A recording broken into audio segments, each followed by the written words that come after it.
about that. That's okay. There's too many people moving and shaking around here, and you can't really keep track of who's doing what. So yeah, like I said, I'm just going to go through for everything in this room is audio and video recorded first off. You okay with that? Oh, yes. Okay. So I just want to go through, like I said, a couple formalities, cover a few little things off, things that I have to do on my end that I need to do, and things that I just want to tell you and make sure that we're all on the same page before we get going. Okay. Okay? So, first off, today is Wednesday, October the 5th, 2016, and on my phone right now, I'll just use that as a time reference, it's 5:14. Okay. So 17:14, we'll just use that as a start time of our conversation here today. Again, my name is Nathan Hergott with the Woodstock Police Service. I currently work in our crime unit. Okay. And we met a short time ago in downtown Toronto, correct? Yes. Right. Yeah. So we came to a facility where you've spent the last few weeks, from what I understand. Yeah. And we met with Dr. Khan and his team of associates, and I believe you were under his care for the last little while, correct? Yeah, the last 3 weeks. Okay. And the process, how we got here basically is kind of offered you a ride back, and so we could have this conversation, and you gracefully accepted, and off we went down the 401, or the Gardner, the QEW, and the 403, and here we are, right? So just to make it clear for whoever might watch this in the future, we didn't force you to come with us. We didn't, shove you in the car and off we went kind of thing. You did it on your own free will, and you accepted it on your own decision making. Is that correct? Yep. I had a nap, and he even let me try to give money to the homeless people. So. There you go. I remember all of that. So I know I read you a few things before, as we were kind of just cruising down Spadina there. And I know you've been read this many times, but it's just things that we need to just reiterate and make sure that you're clear and comfortable with having this conversation today. Okay. Okay. Like I said, based on our investigation, there could be some pretty serious criminal charges that result of our investigation. Okay. Yeah. So having said that, if you wish to speak to a lawyer at any time, I don't want you to hesitate. We can make it happen whenever you like. So whether it's now, 5 minutes from now, an hour from now, or 3 days from now, whatever the case may be. We're not going to be asking questions for 3 days, are we? I hope not. No, I hope not. I'm just saying that any time that you want to speak to a lawyer, that you're kind of in our company, or whatever the case may be, you let us know, and we can make that accommodation for you. Does that make sense? Yeah. Okay, because in your position as a Canadian citizen, you're entitled to have free legal advice from a legal aid, duty counsel lawyer, a lawyer of your choice, whoever you like. Okay. Make sense? Yes. Okay. And like I said, because there could be some criminal charges that result of our investigation. Right. Okay. Also, and I know you've been read this many times before, that you may be charged with many criminal offenses, and you don't have to say anything in answer to the charges that you face. But if you wish to do so, we're going to do that today. But whatever you do say could be used in courts. And I know we had that conversation in the car on the way back to Woodstock. Yeah. And I asked you to repeat it in your own words, and you kind of gave us a few of describing it in your own vocabulary. As you said something like, it's not Vegas. What happens in the car on the way back doesn't necessarily stay in the car, right? Yeah, so same thing in this room. Anything that you say and everything that we talked about could be used as evidence at court. Yep. Okay? Okay. So kind of, to put it easily, the same rules apply. Okay? And if you've spoken to any other police officers, I know that you've dealt with the Toronto police officers. Yeah. There was a couple officers in the car on our trip back here. If anyone's persuaded you or tried to push you into making a statement, whatever they said, I don't want that to influence you in any way. Okay? No, what I'm about to say, I'm giving of my own free will. Okay. All right. And I appreciate that. And we'll get moving forward. For another few things, and I know that we said this in the car, you are not under arrest right now. Okay. Okay, I want to make that very clear to you. Okay. Okay, you're not under arrest. The door is unlocked. Okay, I'm not impeding your way to the door. If you want to leave at any time, if you want to stop talking to me at any time, you just let me know, and we'll just carry on from there. Okay. Okay, but you're not being held here against your will. We're not forcing you to speak to us. We just have some follow-up, some some follow-up questions from the investigation that kind of got going while you were in Toronto. Yeah, being interviewed is hard because it takes so long. It does. So I'll do my best, like I said, if I have to get up and pace around a bit or whatever. If you want to take a break at any time, you let us know. If you want to get up and pace around, I'll just kind of hang tight here, and we'll just keep conversing as long as you're comfortable. I'll go as long as I can. Okay. All right. Sounds good. That's kind of all the formalities, but like I said, those are the things that I just wanted to make sure that we're clear to you. And if you have any questions for me before we get started, the floor is yours. If there's anything or any concerns that you have. No, I want to get through this and find out what happened to my mom and dad, because I know they're upset because someone went to visit them today. Okay. And visited them today, and they said, you know, they're here, we're concerned, what's going on. Yeah. Oh, I can imagine. I honestly don't have those answers for you, but I can get them for you. My role in this investigation so far has been not as in-depth as some of the other officers, but my task today obviously was to travel to Toronto and meet with you, with my fellow co-workers, and come back here and have a conversation. So that's kind of where I'm at right now. But I can definitely get those answers for you, and I don't want to upset any more people that need to be, especially your mom and dad. Yeah. Okay. You should have bought blue chip tickets while you were there. You know what? If I could afford them for the playoffs, I probably would have. Yeah, that was exciting last night. So just for the record, and I know you prefer to go by Beth, is what you told us. Is that correct? Yes. Can you just state your full name for me? Elizabeth Tracy May Wettlaufer. Tracy May? Yep. Okay, and just spell your last name for the record. Wetttlaufer. Okay, perfect. And Beth, the reason why we're here today is because we've received some information back at the end of last week with regards to some information that was provided to the Toronto Police Service, which has led us into quite a bit of work, and leads us here today to speak to you with regards to kind of how this all started and follow up. But basically, I've watched your statement that you provided to Toronto. Okay. And we've been provided this document here. Does that look familiar to you? Yes. Okay. All right. And from what I can see here, there's 4 pages of a handwritten document. Is that your handwriting? Yes, it is. Okay. And it just kind of goes through some people that you've encountered in your career from 2007 through to 2016 of August. Yeah. August of 2016. Okay. So that's kind of the focus of our investigation right now is the information that you've put on these 4 pieces of paper. Yes. Okay. But before we get into that, I just want to kind of get an idea of your career and where you've been in your career and kind of how you got into things. And registered nurse. I started from here in Park Secondary School.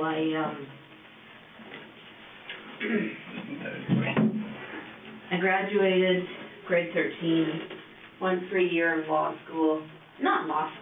journalism school. Okay.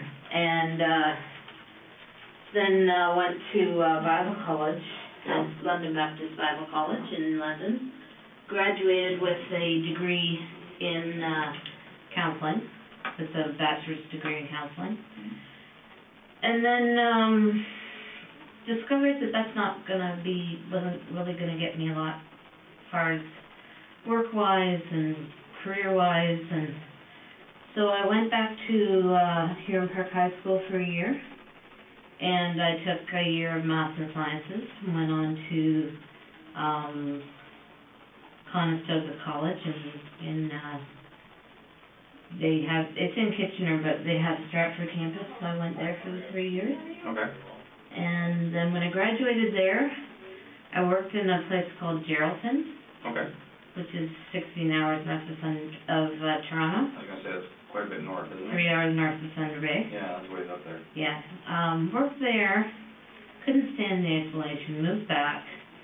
Worked for an organization called Christian Horizons here in town in one of their group homes till 2007. At which time my marriage fell apart in February 2007, and I met a woman online Okay. and she decided to move to be with me.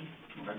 So, I ended up quitting the job I was at and going to Caress and Care to make a little bit more money, because I was the only bread earner. Mm-hmm. So I started working at Caress and Care, I believe it was June 2007. Okay. And how long did you work there for? Until, 2014. Yeah, till, I think it was March 2014. And were you always in the same role, or As did you do different roles at Caress and Care? I was a registered nurse. Yeah. And registered nurse's role is always the same. Yeah. But, I worked in different areas of the home. Okay. There's 5 wings to Caress and Care, so I worked in different areas. Right. Okay. All throughout the 7 or so years that you were there? Yes. Okay.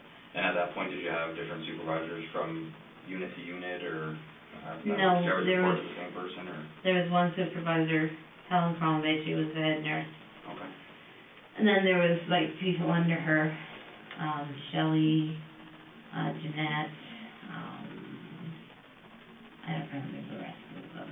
Then there was an administrative head, and I think for most of that time it was Brenda. Right. Okay. And then from Caress and Care, I know you've had a few other. Yeah, I went from Caress and Care, fired from Caress and Care. Okay. For a medication error. Yeah. Then from there I went to Meadow Park Nursing Home. Okay.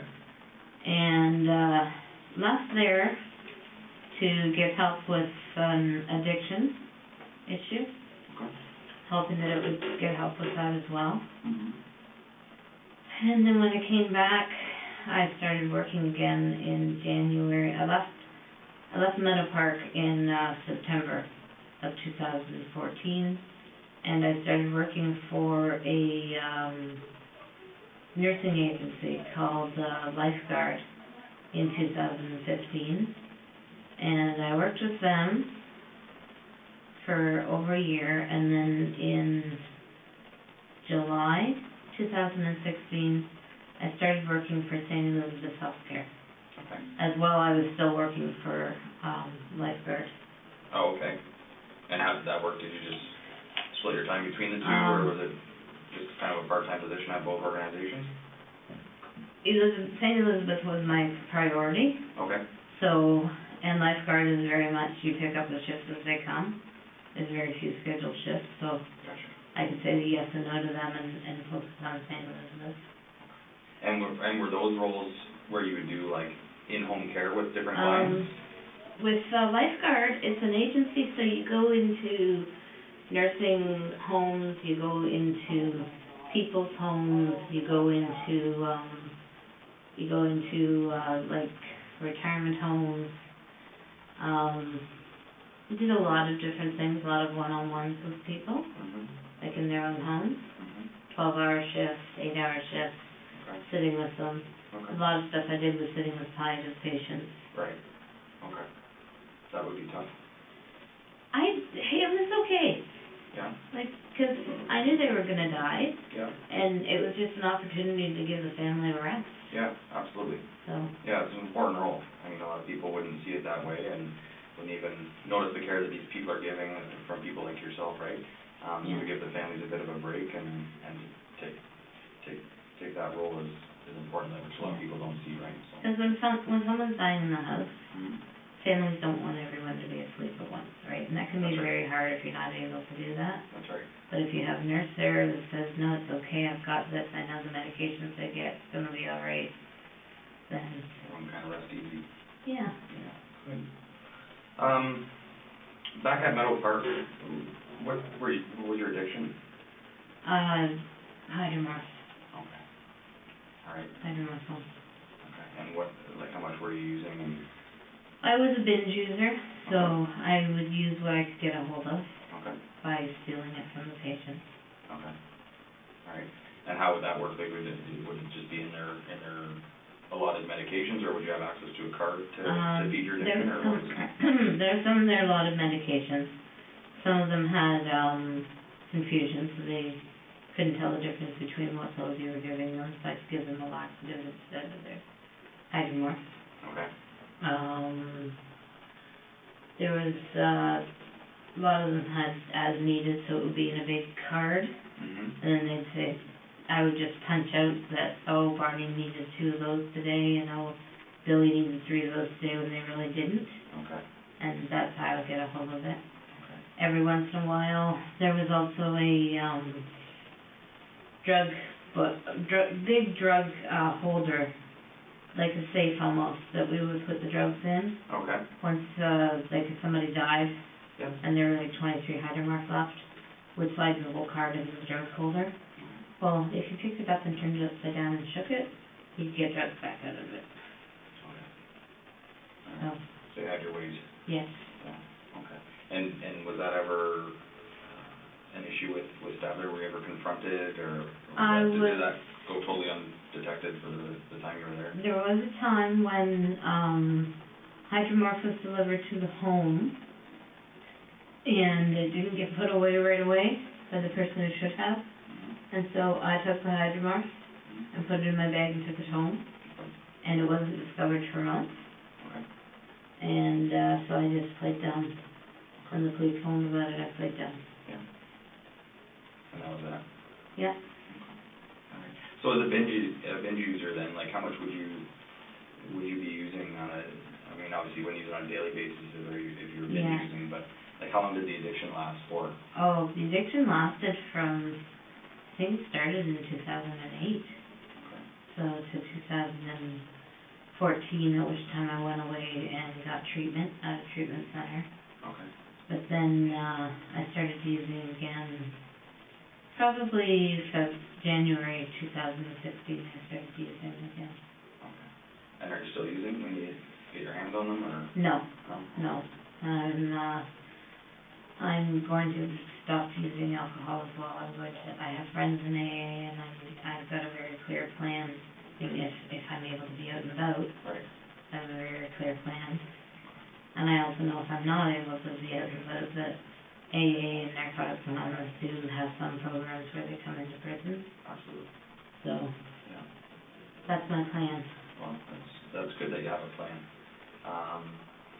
What do you think the reason is that you slipped into the addiction back in 2008? Like, what do you think? Is it just the stresses of the job that you were facing, or dealing with your personal life as well? And just always feeling like I had to be the best possible person, and very, very stressful job, giving medications to 32 people, making sure treatments were done on 32 people, charting for 32 people, supervising 4 PSWs who sometimes didn't always get along.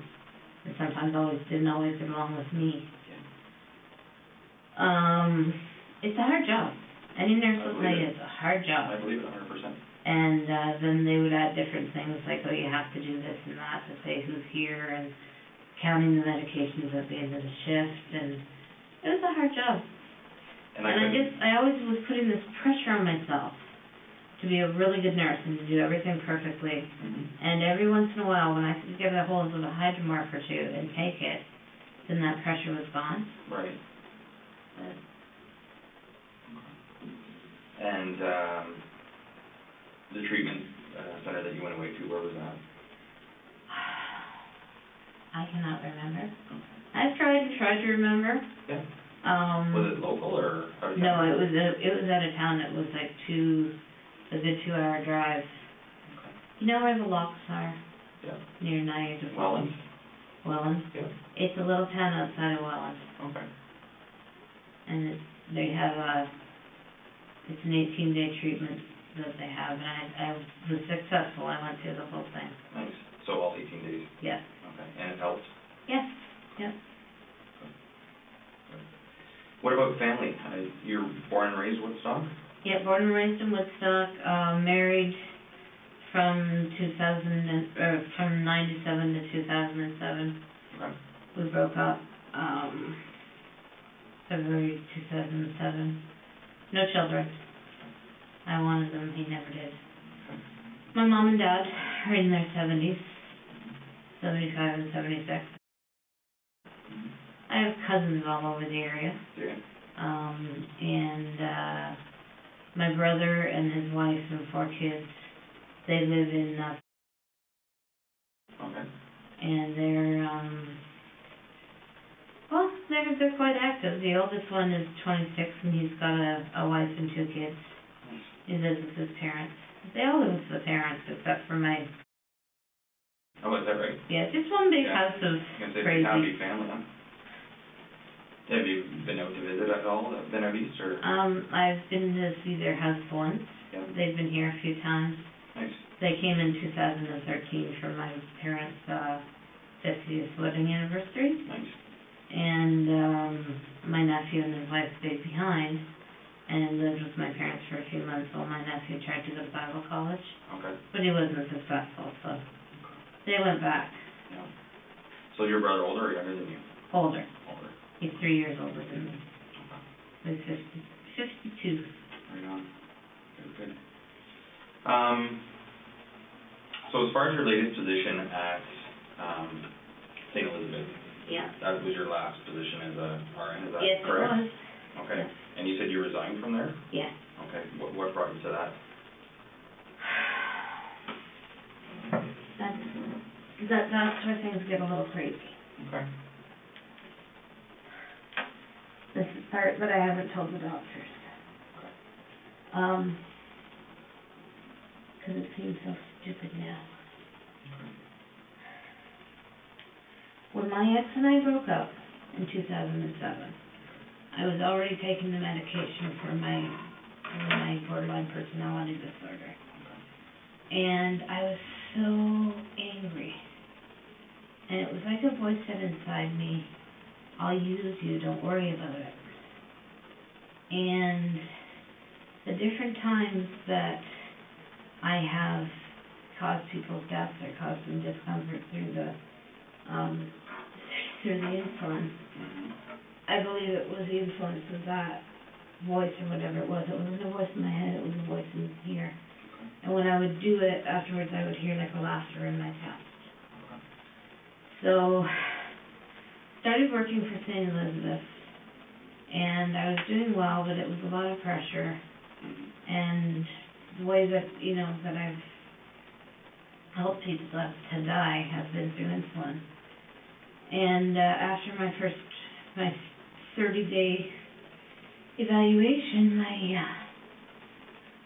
my supervisor came to me and said, I'm really sorry. We wanted you for Woodstock, but we have so many kids in schools in Ingersoll that need help with their insulin pumps that you're going to start working in Ingersoll. Okay. And I panicked. I didn't want to do that. Because I felt, what if? Those are kids. So I think it was about a week after that I quit. Yeah. And then I packed my stuff in the car, and I drove 2 days into Quebec, thinking like I would just sort of run away sort of thing. And then I thought, no, that's just stupid. So I came back, and I was going to tell my parents what was going on, but they had visitors from Scotland, so I didn't tell them. I just, spent 2 weeks pretending to go to work. Okay. While the visitors from Scotland were here. Right. It's funny, but it's not funny. And then, once they left, I decided I didn't want to nurse anymore. I didn't want to hurt anybody anymore. So I also quit my other job. And then I decided, whatever Friday that was, that, I did a lot of looking into how I could get help. Because I realized I needed help with whatever this was. Right. Because part of me had started to believe that it was the devil, and part of me thought it might be God with a purpose through my life. And I know the doctor asked me those questions, and I didn't answer them because I was so ashamed. But I just, I didn't want this to keep going on, so I quit both jobs. Looked into where I could get help. Dr. Fernando is my psychiatrist, and he's not a very nice man. So I went on an online support group and was talking to people on there, and they were saying, you know, get some help. So then I started researching some psych boards and stuff, and I saw CAMH, and they are the only mental health facility in Ontario that has an emergency department. Okay. So I made a decision, and I went there one Friday morning. I took the train, and off I went. And before I went, I told 3 people what was going on. My friend from AA, and my friend, I told them what was going on. They said, yes, go and get help. And my friend drove me to the train station. And when you say you told them what was going on, did you get into details of why you were going to seek help, or? I told them that I had been killing people using an insulin overdose. And they all said, yes, you better go get help. So off I went. Okay. And?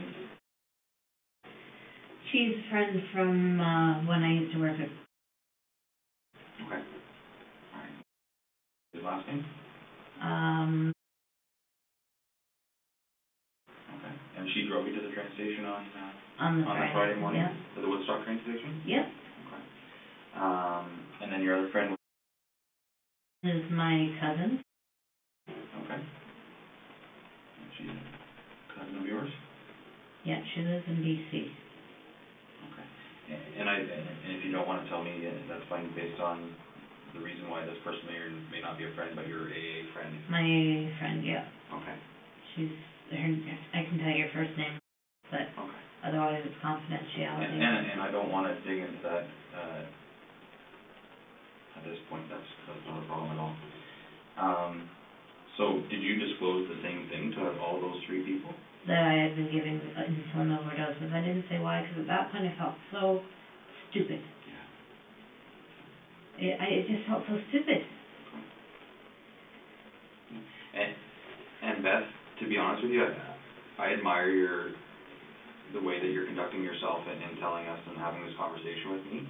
I thank you for that. And I'm not here to judge in any way. I know. So I don't want you to know that. And I'm not a doctor. I know you spent a lot of time at CAMH the last 3 weeks, right? Yeah. And I'm far from a doctor, but I do appreciate you telling me the truth and telling me the way that these things happened and played out. Yeah. And I admire you for that. And it's, it's been a while because I've been stewing about, do I give the names of the people that I killed? Right. Because then here's 8 families that thought that their family member died peacefully and normally, and they didn't. And what's that going to do to those families? Right. And even up to going to the hospital, I decided I was just going to give the first names. And my cousin said, listen, they know what years you worked there. If you don't tell them the exact names, they're going to go in there and go over every single file. And that's going to be even worse for the families there. Right. So that she was the one to give me that advice, to give the names. Okay. And as far as you know, have these people reached out to any of the police agencies where they may reside to notify that you told them this? Or no. Did you tell them in kind of confidence? I told them in confidence, and they said they promised me they wouldn't tell anyone. Okay. But basically the impliance was if I didn't get help, then they'd be on the phone the next day. Okay, I got you. So did you tell them basically then on I told them Thursday? I told them the night before I went. Okay, so Thursday night? Yeah. And you took off Friday morning? Yeah. Okay. But that's basically what they said was, if you haven't gotten help Friday, then we're calling the police. We love you, but we're calling the police. Well, they just probably felt that they had an obligation, right? Yeah. Yeah. Whether it be a moral obligation or however they saw it, right? Yeah. What medications are you on right now? I'm taking fluvoxamine. It's called Luvox, 200 milligrams. It's anti-obsessional and an antidepressant. Okay. I'm taking 300 milligrams of Seroquel, which is an antipsychotic. Okay. And they upped that when I was at CAMH.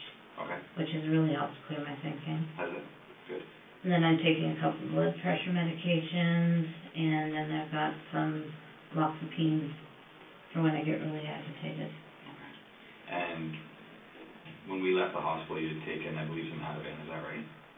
I took 2 milligrams of Ativan when we left the hospital. Right. Which was, you guys noted the time, 1:30 or something like that. Right. Yeah, exactly. Yeah. And I've had nothing since. Okay. And I know that the Dr.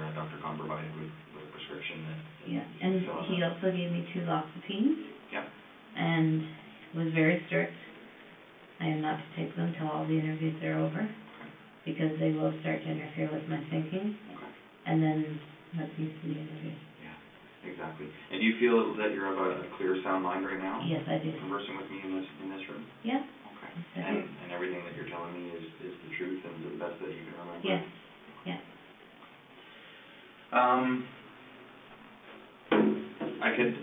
I can appreciate where you're coming from as far as the work that you went through. Obviously, I've never been a nurse and I've never worked in the profession that you did, but I could imagine how overwhelming it is. Yeah. Having a lot of responsibility, maybe not having the support of the administration or your supervisors, just kind of go out and get it done, right? Yeah. And that could be, I could see how that would be stressful, and I could see how that would drive you maybe into your addiction and to other things. But I want to just go over this document, if that's okay with you. Yeah. Okay, would you be willing to do that with me? Yeah. Yeah. Okay, and you do your thing. Sorry. No, don't be sorry. Absolutely not. This is pretty, excuse me, major. I've only ever had parking tickets. I've never been arrested for anything. Well, like I said, you're not under arrest right I now, know. but it is a very significant investigation, you're right. I understand. Okay. And like I said before, Beth, I do appreciate you speaking with us, and I can imagine that, does it feel like a weight off your shoulders? Yes. You've been carrying a burden for quite some time. And I've tried to get help a couple of times. Yeah. Well, sometimes it takes a few attempts to finally commit to it, right? Yeah, I had a pastor that I told me, he prayed over me and told me I'd be fine. And that was God's grace, and then... When was that? That was, Halloween 2013. Okay. Yeah. And you kind of divulged to what had happened to you to that point in your life with involving these people? Yeah. Okay. And where was that? That was here in town. Okay. Do you want his name? If you want to tell me, it's up to you.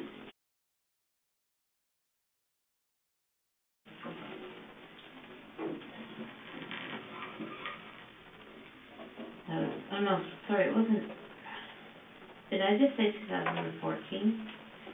Mm-hmm. It was 2013. Okay.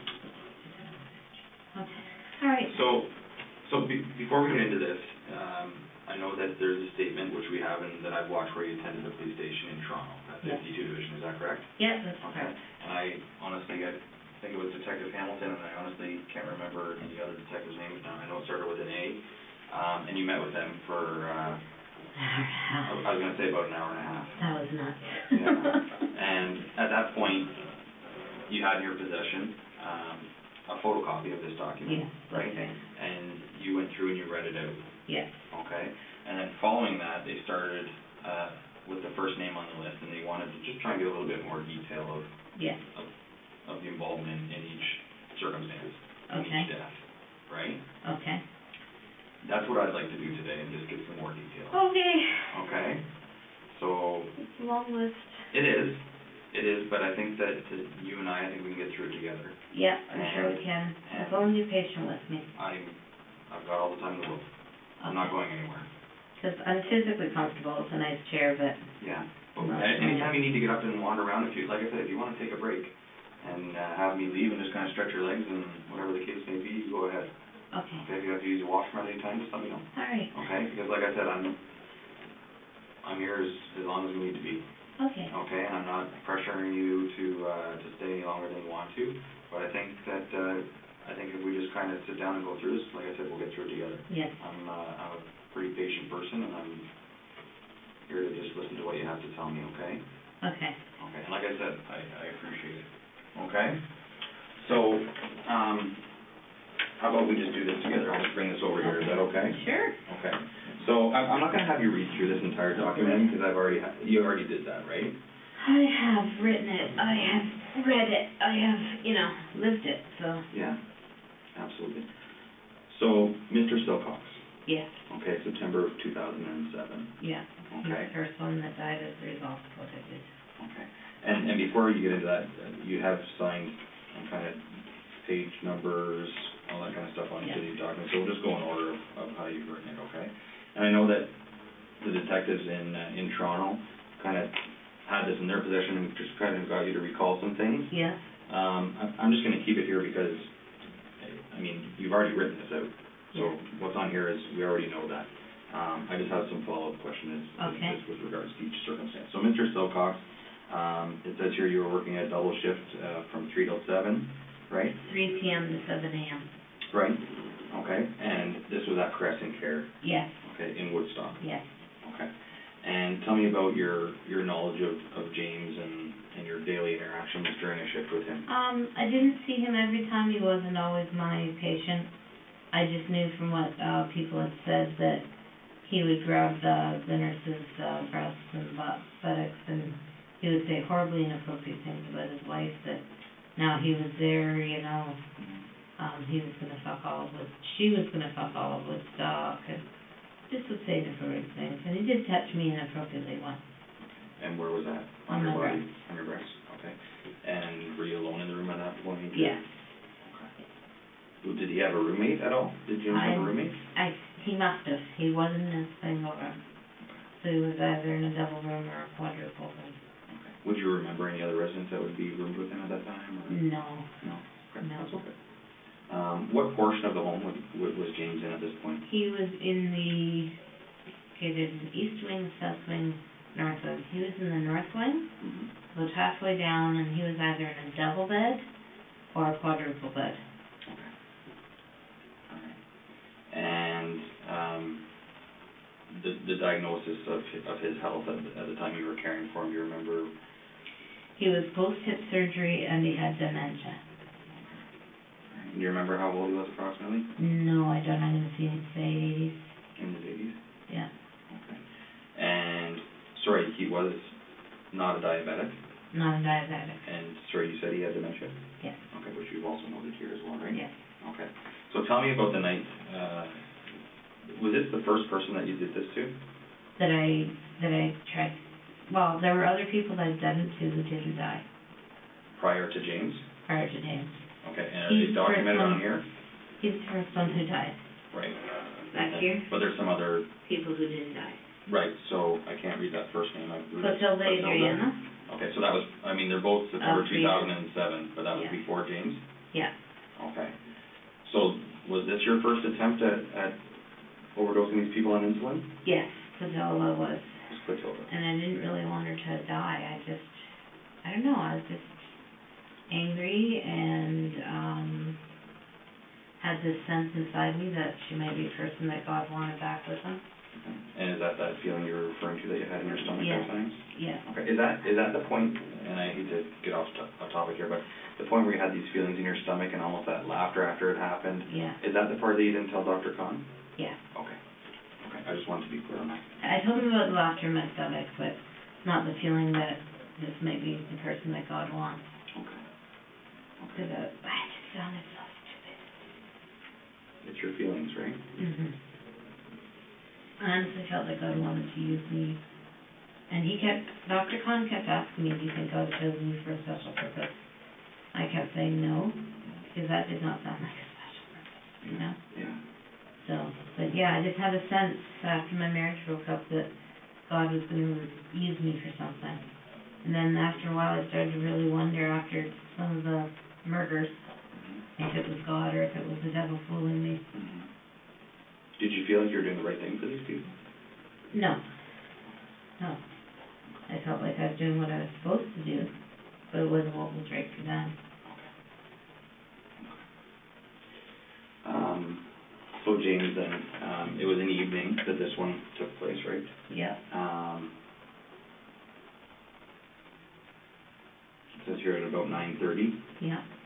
Run me through About portion of things? 9:30, I gave him a dose of 50 milligrams of insulin. He's not diabetic.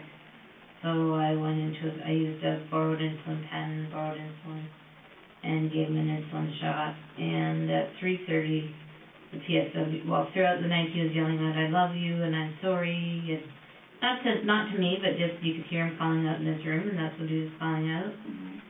And then at 3:30, the PSWs came to me and said that he was gone. Okay. So I did what we're supposed to do. I went and listened to his heart and chest, called the doctor, called the family because that's what they wanted. Family came in and sit with him for a while. Doctor came in and said that his cause of death was from an embolism due to his post-hip.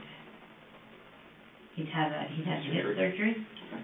Doctor ruled it embolism due to post-hip surgery. Okay. All right. Who do you think he was talking to when he was yelling out, "I love you"? I thought it might be his family. Okay. I really did. And when they came in and talked to me, they wanted to know if he'd said anything. Right. So I told them, and I was so ashamed. Yeah. So ashamed. Yeah. When you were speaking with the family? Yeah. Okay. And is that the family that kind of commended you for the work that you had done? And yes, and that I've been there for them, and yes. How'd that make you feel? Awful. Yeah. Absolutely awful. How did you deal with it? I just went home, went to bed. You know, I felt awful. Maybe I fought with my girlfriend. Did some exercising, you know. Yeah. Played some games on the computer and just tried to forget about it. Did you have a problem sleeping that night at all, or anything like that, or did you? Well, I was working nights, so I was. During the day then? I would say I tossed and turned a bit, yeah. Felt pretty bad. And I didn't want to see the family again. So I tried to make sure I wasn't working when they came to pick up his stuff, and I wasn't. And what room, do you remember, like a room number, or just, like you said? No, it was down the nurse wing. The wing, yeah. Okay. Where did you get the insulin from for James, for Mr. Silcox? You said you had taken some insulin. Where did you get those? The insulin was kept in a fridge in the medication room. Okay. We had 2 medication rooms. Insulin was kept in a fridge in the medication room, and extra pens were kept in the drawer. So you could just say somebody who had someone admitted and you needed a pen in a hurry. So you just put the insulin in the pen and put the needle on and dial up the dose and give it. And how was that documented to know that, so that Crescent Care would know that you were taking that insulin? They didn't keep track of insulin. Okay. So it was just something that was available for the nurses' use when they knew that it was appropriate for the certain patients? Yes. Now each patient has their own insulin. Right. And maybe somebody may have noticed that a lot of insulin was missing if a lot was used, but I was always careful to use different people. Okay. Different people's insulin? Insulin, yes. Okay. All right. And Mr. Silcox, then, where did you inject the insulin into his body? I'm not really sure. I'm going to say his arm or his torso. And did he know what was going on at that point? Not really.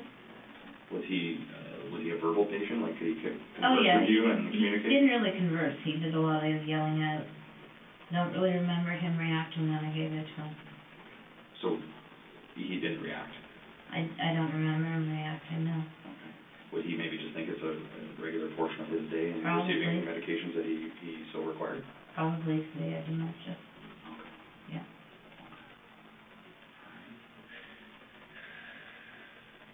Is there anything else you can remember about Mr. Silcox? His wife and daughter loved him a lot. Mm-hmm. And how does that make you feel? Crappy. Yeah. Horrible.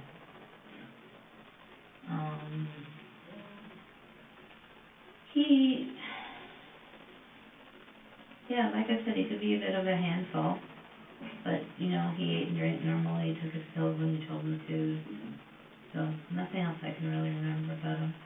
But this is, 9 years ago, so. It's a while ago. Yeah.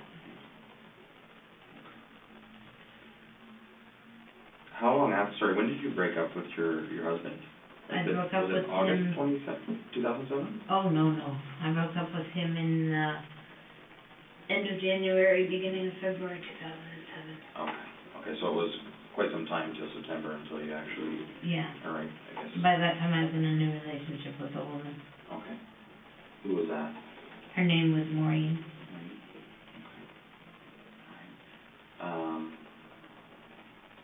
Did you ever disclose to her what you were doing? No, absolutely not. So you just kind of went about your thing with Mr. Silcox? Yeah. Went home that day, did your kind of some exercising, computer games, went to sleep. Did you work again that next day? I don't remember. Don't remember. Do you remember who you would have been working with on that occasion? No. No? No, I don't. I'm sorry. Okay. Are you okay? Yeah. You want to get up and stretch?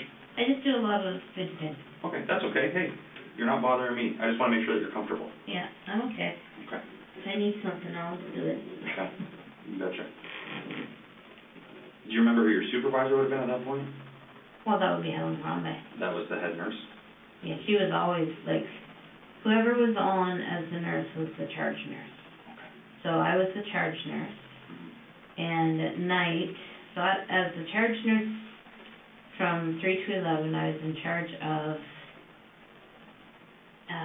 1, 2, 3, 4, 5, 6, 7, 8 PSWs, and I was and then there was 2 other wings, and so at night, as the charge nurse, I was responsible to look after the RPN on the other side. I'd be a resource for her. Okay. There were 4 PSWs on that side and 4 PSWs on my side, so 9 people. Okay. And then Mrs. Crombie, of course, she wasn't around with me. Okay. She just rotated. Yeah. But she's who we all answered to. She was, her and the executive director, Brenda, I don't remember her last name.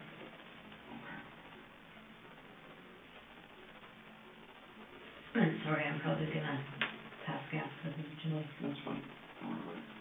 So, as far as Mr. Silcox goes then, besides what you were feeling in your stomach, and besides that you thought that this was a purpose that you were given on from your relationship forward after breaking up with your husband, right? Yeah. You indicated that he wasn't a very nice man. No, he wasn't. Is that a portion of what happened? I don't know. Okay. I wonder if that's a portion of how I chose him.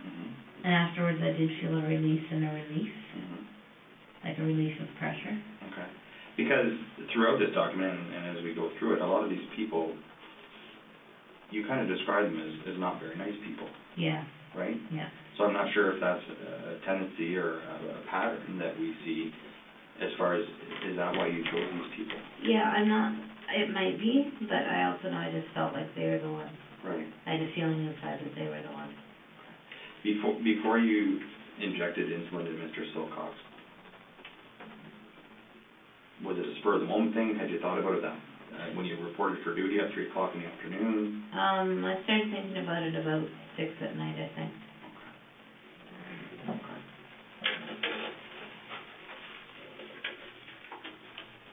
And do you remember who the pronouncing doctor would have been? No. Like how did that process work? That process, the way it worked was person's found with no vital signs. Nurse goes in with the stethoscope, listens for 1 minute. If there's no heartbeat, no lung sounds, nurse goes and calls the doctor on call. Okay. There was also a sheet that we had to fill out if we thought it was a coroner's case. In this case, I don't believe we thought it was. And then family is called. And the doctor may wait to come in and pronounce in the morning. Okay. Family can come in and visit the body at any time. Okay. So then the PSWs would get the body ready. Okay. So prior to the doctor announcing in the morning, the family could come in and spend time? Yeah, so the PSWs would just clean them up, put on, clean breeches and clean up the bed and stuff. Right. So you said Mr. Silcox, you said we didn't think it was a coroner's case. Whose decision would have that been? I guess I'm using the royal we. Okay, gotcha. Okay. So would that be just a decision that you were trusted to make? No, there's a form on the computer, and you go down through it, and if you tick off anything that says yes, you notify the coroner. Okay. All right. But you would have clicked off those boxes yourself? Yes.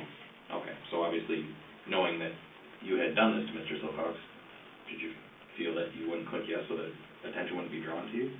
You know, I honestly can't remember if he was a clever case or not. Okay. He might have been. Now, with insulin... Even though I did this to these people, when I did their... But see, it's phrased as, does anyone have a reason to believe that this death was not natural? Right. So, yeah, I wouldn't click that one. Aside from the insulin. Yeah, you're right. Okay. All right. And I just wanted to clarify that. Yeah. Yeah. That was just a question. Okay. Anything else you can think about from Mr. Silcox? No. Okay. Maurice. How did you pronounce Maurice's last name? Granat. Is it Granat? Okay. So tell me a little bit about Maurice. This says that this occurred in September or October of 2007. And this was at Crescent Care? Yep. Okay. Tell me a little bit about your interactions with Maurice. He was another one who liked to grab breasts and asses. Okay. He was sometimes a patient of mine. See, at that time, I didn't have a set floor that I worked on. I worked on all the different floors as a nurse, kind of filling in. Okay. So,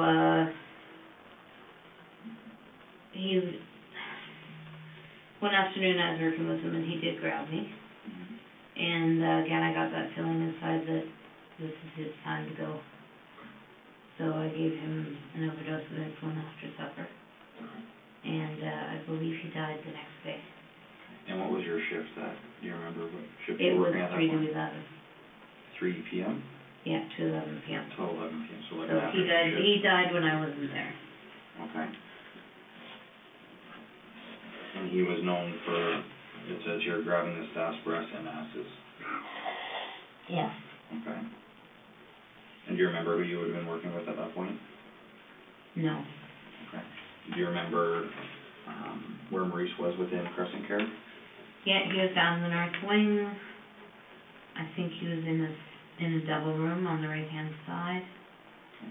Yeah. And do you remember who his roommates would have been at all? No, I don't. But I do remember that when he started going downhill after the insulin overdose, they moved him to the palliative care room right by the nurse's desk. Okay. And at what point of the day do you think that I think you said this already, but just to confirm, what time of the day do you think it was when you had injected him with When I injected him? It was afternoon. I think it was 4:30, 5:30. Okay. All right. And what was his reaction to receiving the insulin?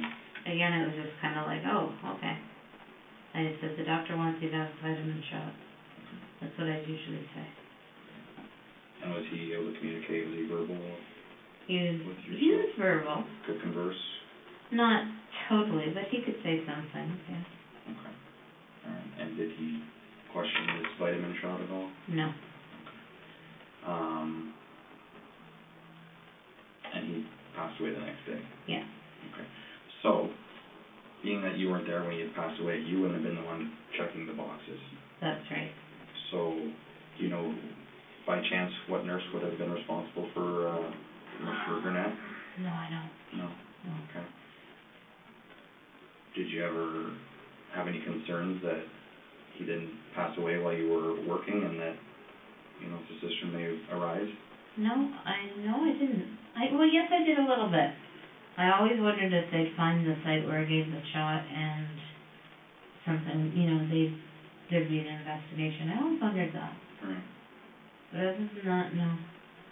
And even though it passed through your mind, did you just continued on about your duties? Yeah. Okay. And do you remember what part of the body he would have been injected in? Maybe the leg. Because at that point he didn't have a lot of body fat, so. Maurice didn't? He didn't know. And when you get a subcutaneous injection, it goes in to the body fat, so. Okay. And you documented that he was a cancer patient? Yes. Okay. Do you remember what type of cancer he had? I think it was prostate. Prostate? Prostate, yes. Okay. And what did the outcome hold for his future as far as the cancer in his body? He was dying. Was he? How old do you think Maurice was? 75, 76. Alright. And sorry, he was in a double room? Yeah, I believe it was a double room, yes. Do you remember who you had been working with that day? No, Same supervisor or the charge, or the head nurse? no. Sorry, That's okay. it's so far. It's a long time ago. Yeah. I mean, obviously, it's a significant event in your life, but it's a long time ago. Yeah. So I'm not concerned that you can't remember every question that I ask you. If you can do the best that you can, that's all I can ask for. Okay. Okay? Anything else you can remember about Maurice at all? Not really, no. No. Okay. Do you know if he was a coroner's case? There were people who loved him, that's what I remember. I don't know if he was a coroner's case.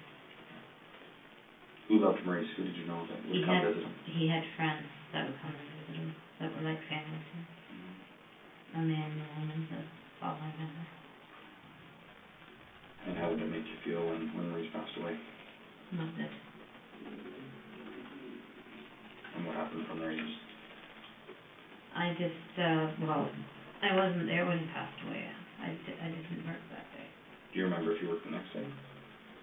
I might have. I know when I found out that he died, I looked to see how long it took, and I read the notes and stuff to see what it got. Okay. And just getting a point out to fidget with. Yeah, no problem. Whatever you need. So after you found out he had passed, you kind of read through the documents, and yeah. do you remember seeing anything that kind of said, No. This isn't a good thing for me, or? No. Okay. So. And even if I had, I couldn't have altered them. You could have, or could not? Okay.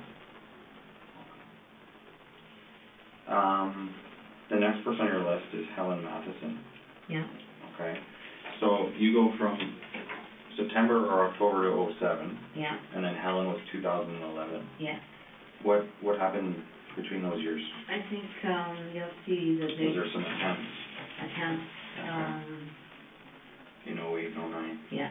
Okay. Okay. And we'll get to those. Yeah. Okay. Helen, I don't remember a lot about. She was very quiet, very determined. Just seemed to be waiting to die. Mm-hmm. Again, I had that feeling that, this is the one. Mm-hmm. And I made a bit of a fuss about her that night because she was very lucid. Mm-hmm. And we talked about how much she liked blueberry pie and ice cream. Okay. So on my break, I went to Walmart. I got a small blueberry pie and some ice cream, Mm-hmm. and brought it to her, and she ate 3 or 4 bites. Nice. And then that night I overdosed her. Because, like I said, I had that feeling that it was her time to go. And what do you mean by that? Do you think she was towards the end of her life at that point? I know that she was the person to go next. Okay. And that was in your mind, in your stomach? Where was that feeling? In my chest area. In your chest. And after I did it, I got that laughter. Okay.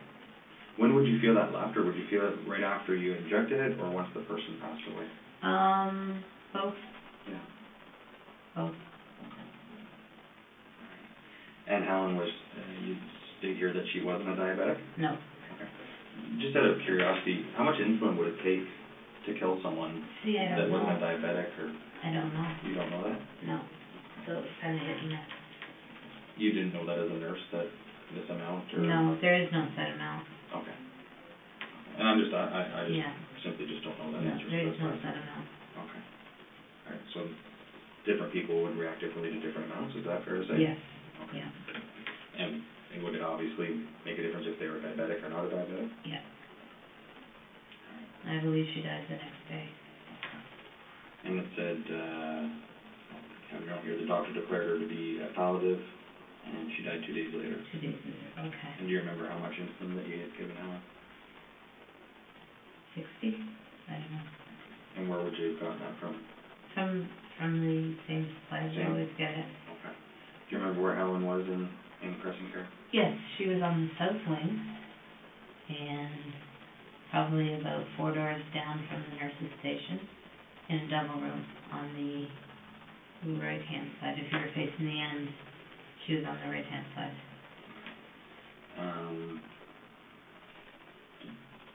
You don't say a lot of negative things about Helen here. Did you get along with her okay? Did she ever do anything to harm you, or? No, she was very quiet. It was just, I got that feeling that she's next to her time, so.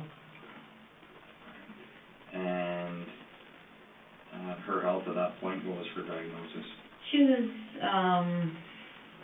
I couldn't tell you her diagnosis, just that she didn't get out of bed a lot, and she had to be fed her food and fed her pills. So she was near her end of life. How old do you think Helen was when this happened? I'd say about 85 or 86. And do you remember what doctor were you there when she passed away 2 days later? I don't think so. You don't think so? So you wouldn't be which doctor pronounced her, you wouldn't No. be too sure? Once I gave the insulin overdose, unless I was there for the shift I died, I just kind of laid low and didn't, have anything to do with them. So if you issued an insulin injection to somebody, Helen for instance, do you remember where Helen was injected? Probably her arm. Okay. So do you remember if she had a reaction at all? A reaction? Did you know if she confronted you in what you were doing at all? Was she able to... She might have said, ow. Was she used to getting insulin or needles? I don't know if she was. Okay. Alright. But she wasn't combative or she didn't confront you and ask you what you were doing? No. Okay. Alright. And you said once you gave them their insulin,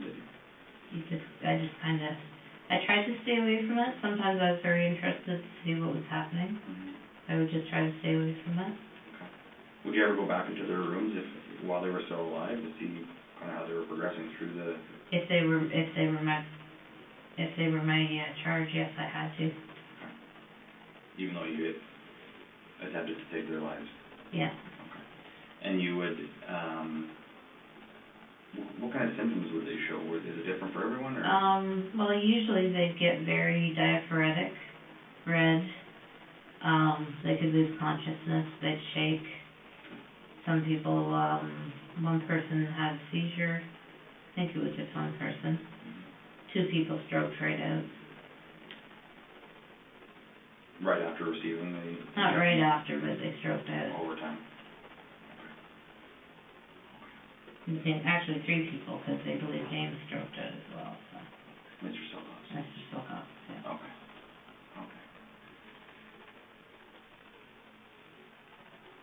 Okay.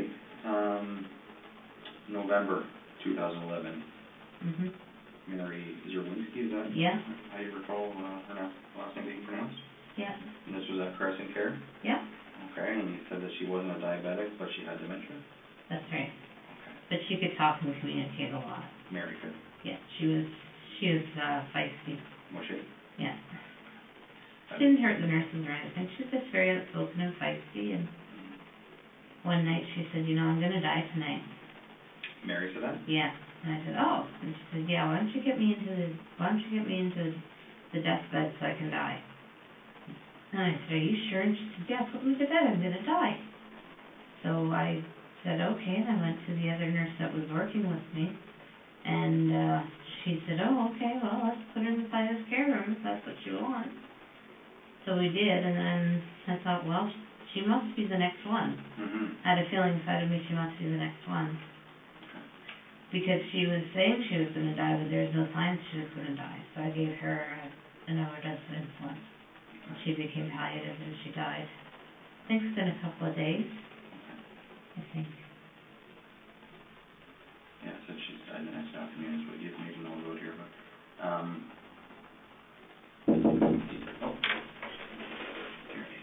perfect. Sure. There you go. Which one has the vodka in it?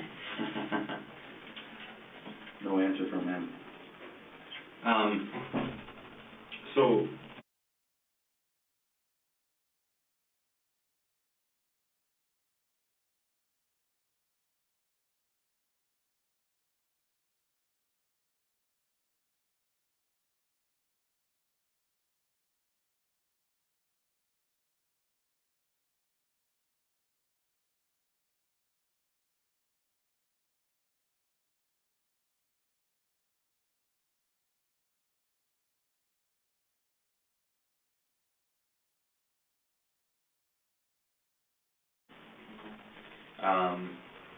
where was that in relation to where she was? Like, where was Mary in Crescent? She was down the south wing, a couple of rooms down from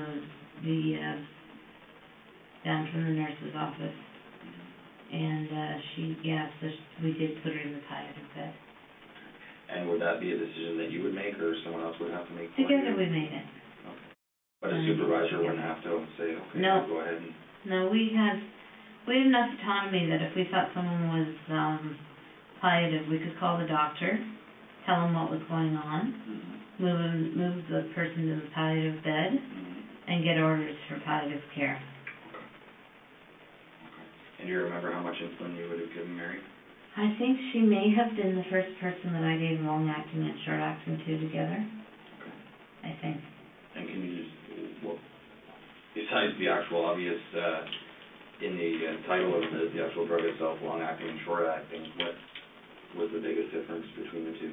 One drops your blood sugar right away, the other starts working through your body and dropping it gradually over a long period of time, but it just keeps dropping it. Okay. And what would the combination of those two do together? Did you know, or? I didn't know for sure, but I figured it would be much stronger than just the short acting. Right. Okay. Which makes sense. Yeah. You would know more than I would, but... do you remember where you injected Mary? Probably her arm. In her arm. And I told her it was for her pain. And you know she was in a single room, double room? Well, we had moved her from the double room to the palliative care room, right kitty corner from the nurse's office. So where did you inject her? In the palliative bed or in her? The palliative bed. Okay. And she had vocalized to you that she thought that she was going to die that night? Yeah. So I said, okay, she must be the one. When I gave the insulin, I got that feeling inside and I lost her. Has she ever said something to you before about wanting to die? Not like that. No, she was like, I want to die tonight. I'm being dead, I'm going to die. And that was new to you? Yes. Do you remember what shift you were working? Afternoon, 3 to 11. Okay. And about what time do you think you would have moved her into the palliative bed and injected her? Might have been after supper, so about 7. And had Mary ever done anything to harm you or No. upset you in any way? No. She was fun. Okay. She was spunky and outspoken. Yeah. Okay. Do you remember being present when she died? I don't think I was. All right. And therefore probably wouldn't be a part of checking the boxes? No, I didn't do the boxes for her. Who was there to see Mary on a regular basis? Who came to see Mary? I don't know. No? I don't know. Do you know if she had family? Maybe a son, but I don't know.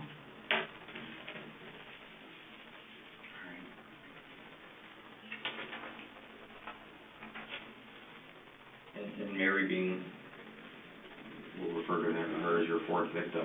Yes. The fourth person that you were successful in these insulin injections. How did your emotions start to feel as it kept continuing? I kept having a lot of guilt.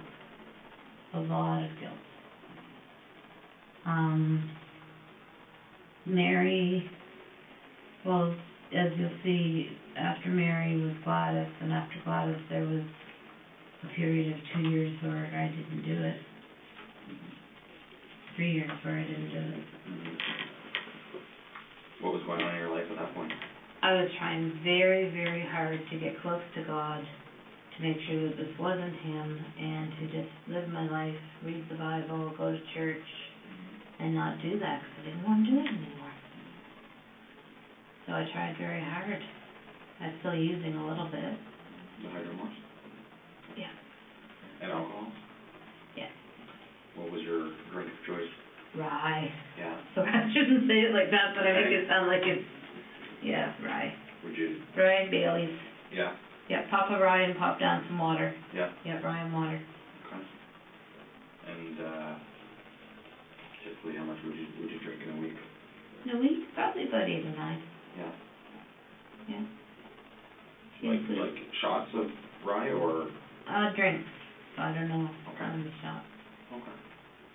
If you're gonna go by shots, I know studio drinks, so like 3 times 9, 27. So like you'd be drinking triples. Yeah. How would that make you feel with, in combination with the hydromorphs and? I never did it with the hydromorphs. No? It was either one or the It was other? either one or the other. Okay. The booze is more just for when I didn't have Mm-hmm. the hydromorphs. Mm-hmm. And if I was going out, but I didn't go out with people. I always went out mostly by myself and just, I took scratch and win tickets and took booze and Yeah. I would drink and do my scratch and win. Yeah. Okay.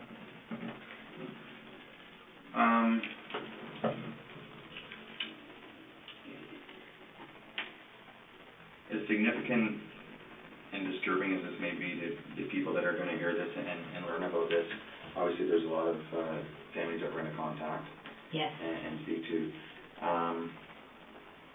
Although this wasn't, and I hate to classify it into different areas, but these weren't necessarily violent deaths. Like, do you think these people died peacefully? Did they struggle at all? All the people you've talked about so far died peacefully, in my opinion. And I am sorry. I'm sorry for what the families went through at the time, and I'm extremely sorry for what they're going to go through.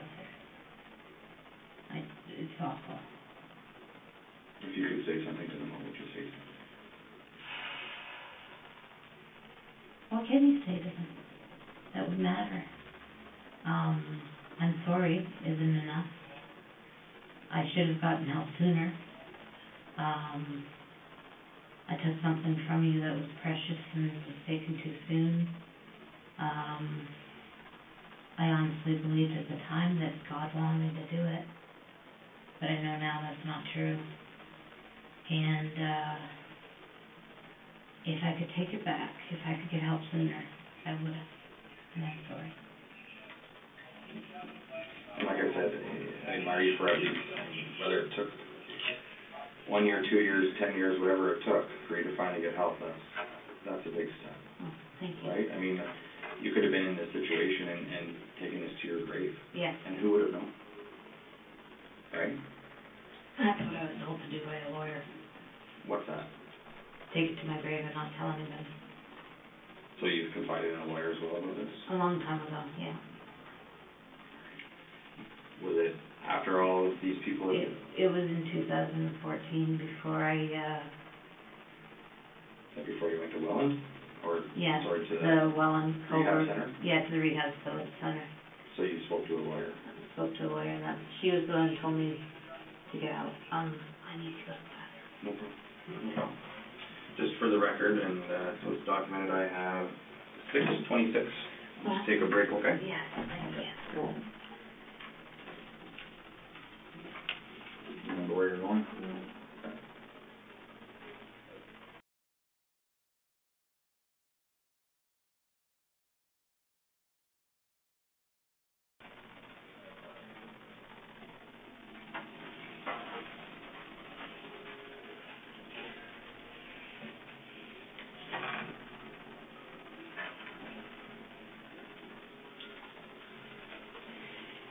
All set?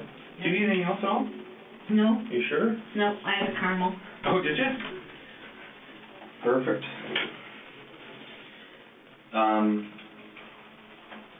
Just for the record here, I have 6:30, and that'll just resume things, okay?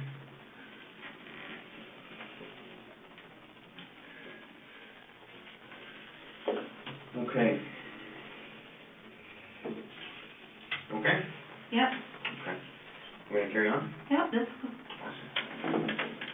So Gladys, so this takes us to November of 2011 Mm-hmm. at Crescent Care.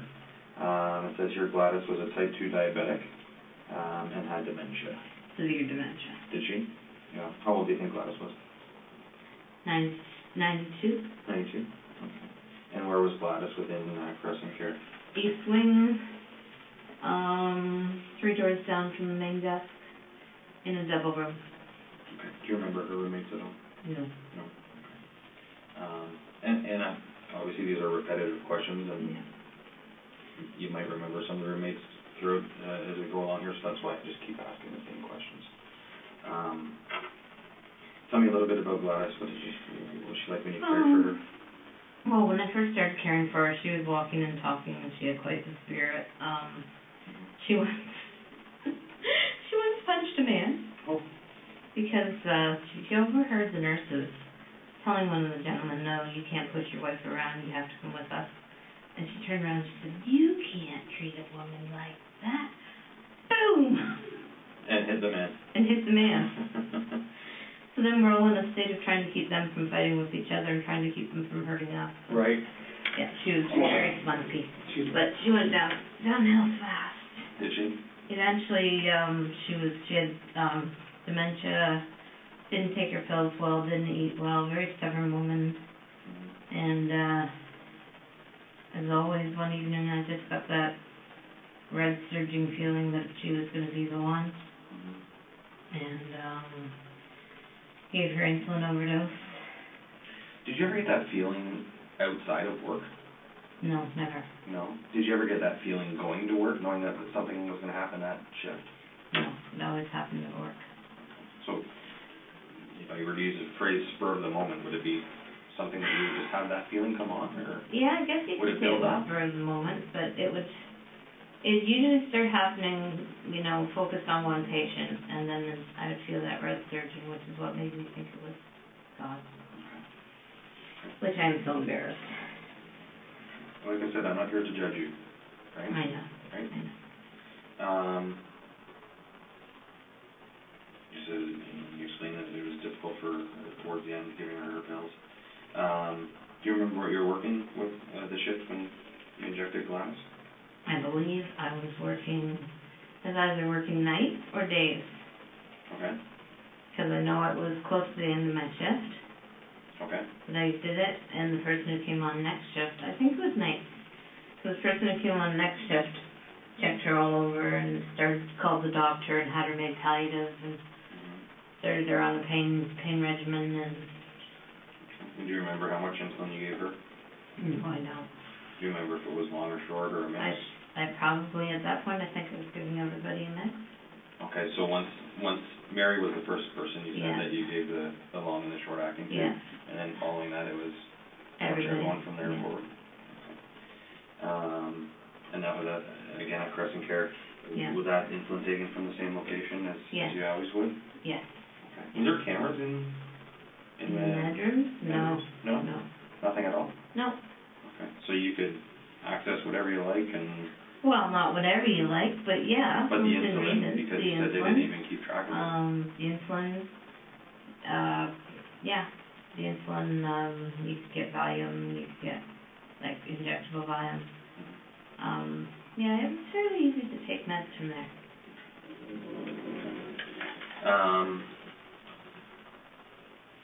We'll get into, sorry, I was going to ask you a question, but we'll get into that a bit down the road.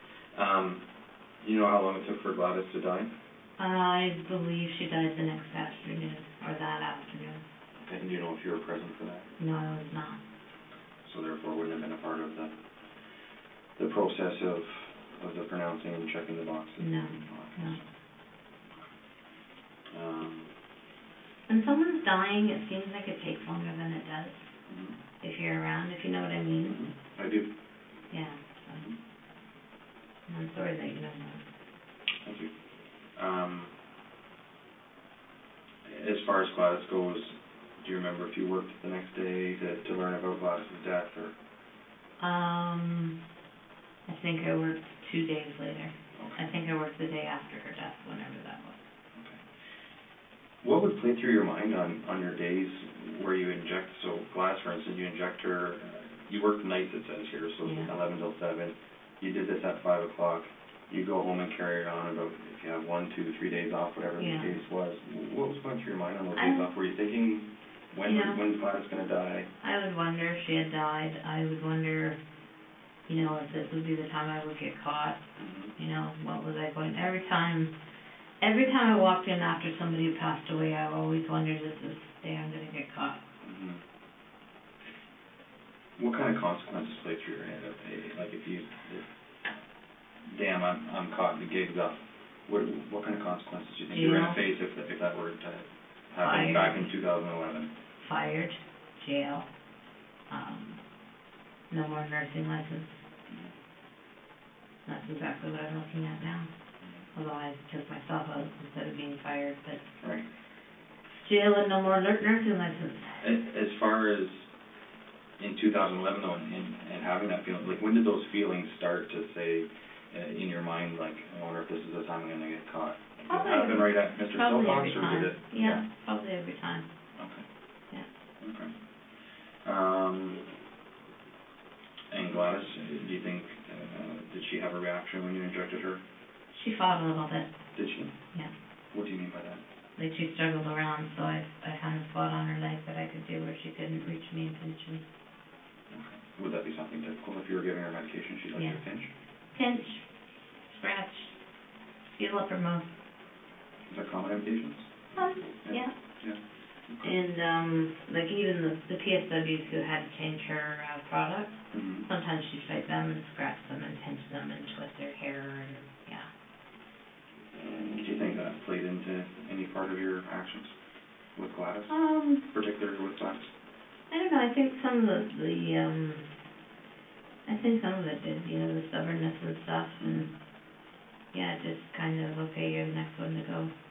But again, there was always that red surging that I identified as God telling me, this is the one. You know, this is how you work for me. Did you ever try and fight that feeling? Later on, as you'll see. Okay. But when you got that feeling in your chest and stomach, would you directly go to get the insulin? Pretty much. As soon as I had time with the rest of my job. How many patients would you be caring for 32. On one shift? 32. You'd be responsible for all 32? Yeah, 32. So each nurse would have 32? Yeah, nurse, our registered practical nurse. Okay. So that's a busy day. And I know we talked about it earlier, but again, just to revisit that, do you think that's something that played into this? I think so. The stresses of the job? Oh yeah, I definitely think so. Because you had a lot going on in your life. Yeah, I definitely think that stress played into it. Maybe made my mind more susceptible to stuff. Did you ever go to work intoxicated by alcohol or drugs at all? No. Did you ever use at work? Yeah. The hydromorphs? Yes. Often? Probably once or twice a week. Yeah. Yeah. And when you were at Crescent Care, where would you get the hydromorphs from? Oh, there's a number of ways you can get them. Right. You can sign off that somebody owned a PRN and take it instead. Okay. You can take them their regular medication, and if they're not able to identify it, take it instead. Okay. You can take the regular medication that's in capsules, and if they are able to identify it, open the capsule, take the stuff out, put the capsule back together again, give them the empty capsule, take it yourself. And how would you typically ingest the hydromorphs? I just swallowed it. I never shot it, I never snorted it. Yeah. Okay. Okay. And do you remember how much you gave Gladys? Of the insulin? Mm-hmm. I think I gave her 80/60. I think. And her reaction after she kind of pinched and struggled a little bit with you? She relaxed, and then by the time the next nurse came on, she was red, she was sweating, she was incoherent. Her vital signs were all down. And how do you know that? Because I was just leaving when the next nurse came on, and PSWs came to her and just said something's going on with Gladys, and she said, come with me, we have to go check on Gladys. And so, did you? Yes, I actually helped her move Gladys to the palliative care room. Okay. And do you Scared out remember of my gourd the whole time that she was going to say it was something I did. thinking, okay, was she still able to communicate at that point? No. Okay. Do you remember what nurse that was that you moved? Karen? I don't remember her last name. If I sat for a minute, I could probably remember it. Well, if it comes to you, might just be one of those things that pops in your head in a few moments, right? Yeah. Rutledge.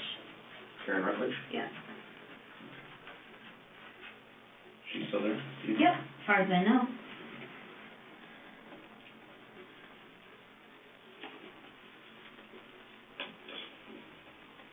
Okay.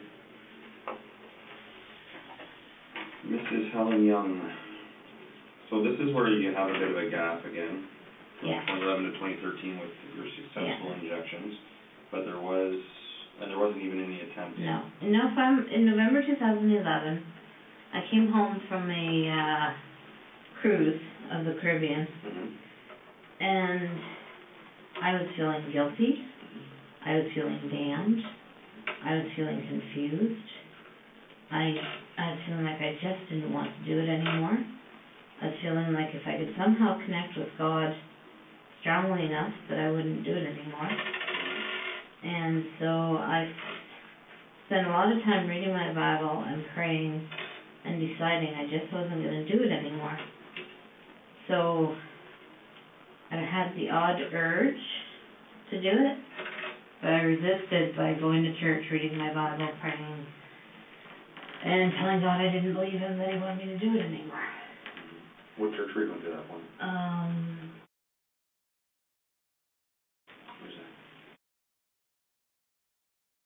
Oh, okay. Yep. Yeah.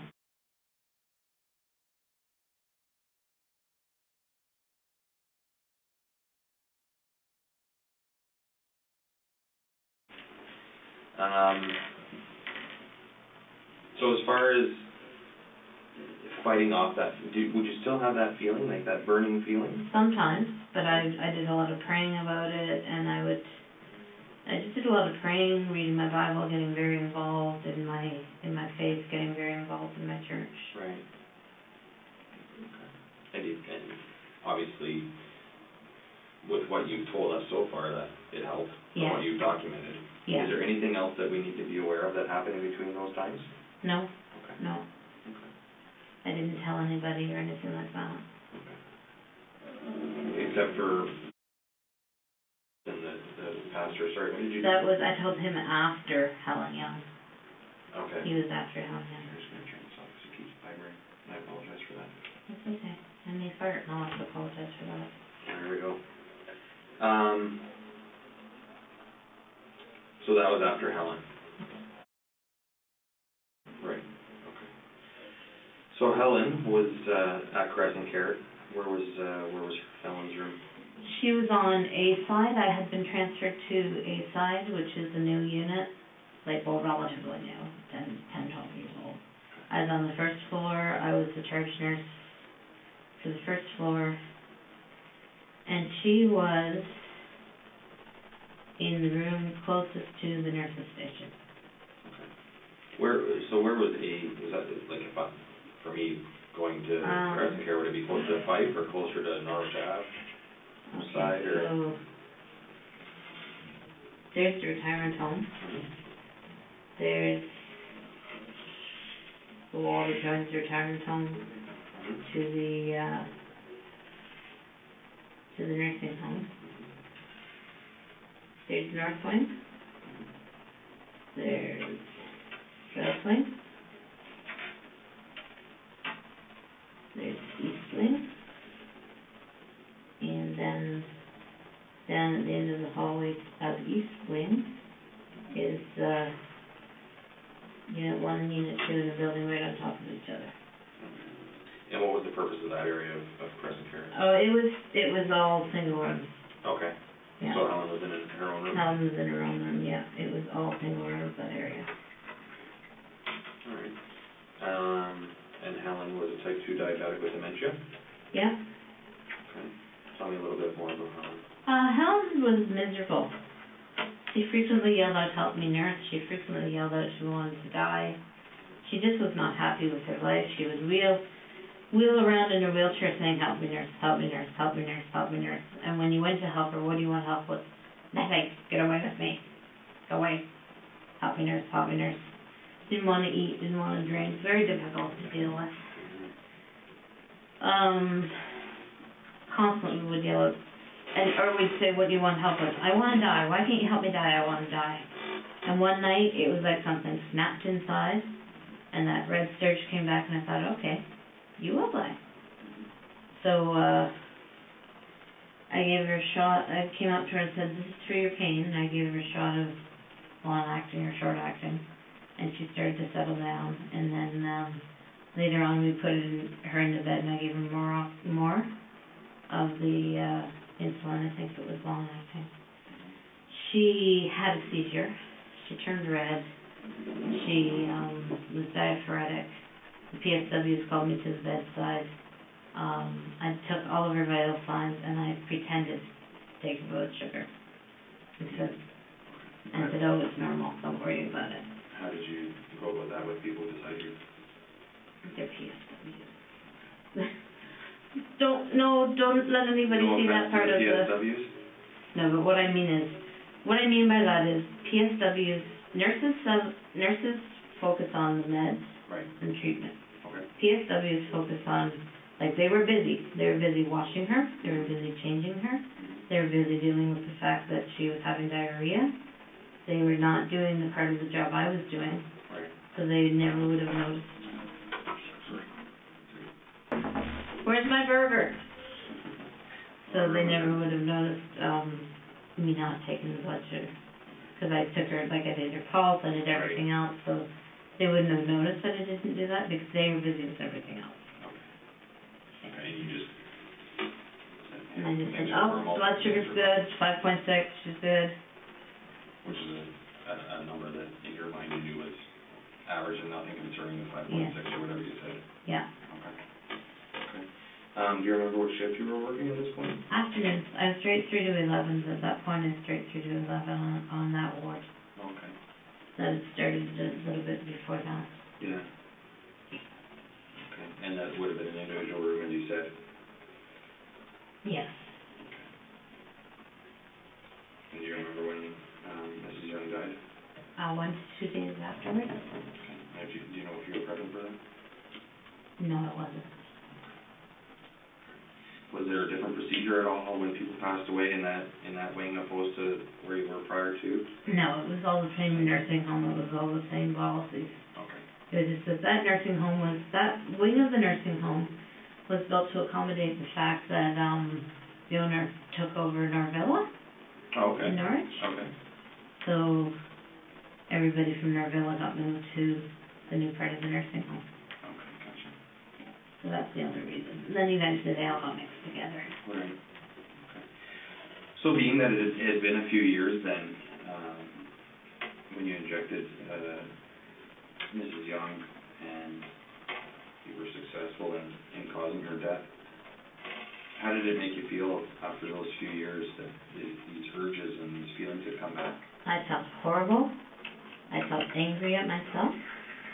I felt like I had failed myself. I felt like God had failed me. Did you continue to practice in the church? I continued going to church, yes. Did you believe in as much as I did, but I was getting very confused. So it was soon after that I went to the pastor and told him what had happened. And he prayed over me, and because he said that was the last thing he would have thought of me, and his wife was there too, and they prayed over me, and they said to me, now this is God's grace, but if you ever do this again, we will have to turn you into the police. And where would that conversation have taken place? At the church? In their house, at their kitchen table. And I kept going to their church. And how detailed did you get with the conversation? Oh, I told him that I was taking people's lives by giving them insulin overdoses. What were you specific with names? How much insulin? No. When you were doing this? No. How many people? I don't know if I told him how many people, just that I was doing it. I wanted to stop. And his response was to pray for you and pray over you? Yeah, put his hands on me and have his wife put his hands on me and pray. What religion did that church practice? Okay. Yeah.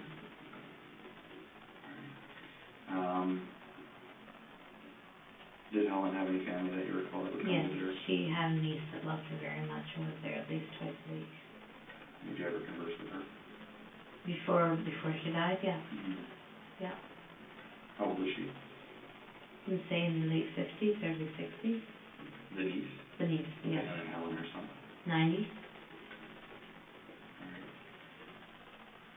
Did you speak to her following Helen's death, her niece? What? Okay, what was that? I think it was a day or two after when she was gathering her stuff, and she cried on my shoulder and thanked me for being a good nurse. And again, the feelings that you had at that point? Oh, guilt, shame, anger, like I had betrayed her. And not that I was betrayed, but betrayal, that I betrayed her. And did you display any emotion at that point to her?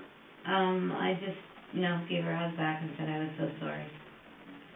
But at that point, I was getting very confused about was this God and was it not. And when you resumed doing this, did you have any, besides the religious feelings that you were having, did you have any other personal feelings in your mind as far as knowing the difference between right and wrong again? Yes, I knew the difference between right and wrong. But I thought this was something that God or whoever wanted me to do it. I was starting at that point to doubt that it was God. Okay. When you resumed doing it? Yeah. Okay.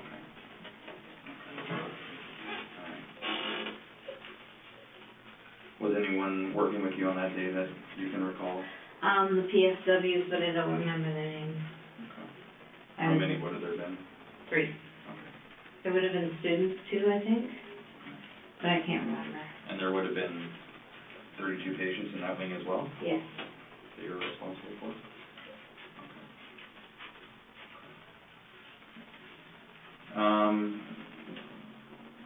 March of 2014, this is Marine Pickering at Crescent Care. Yeah.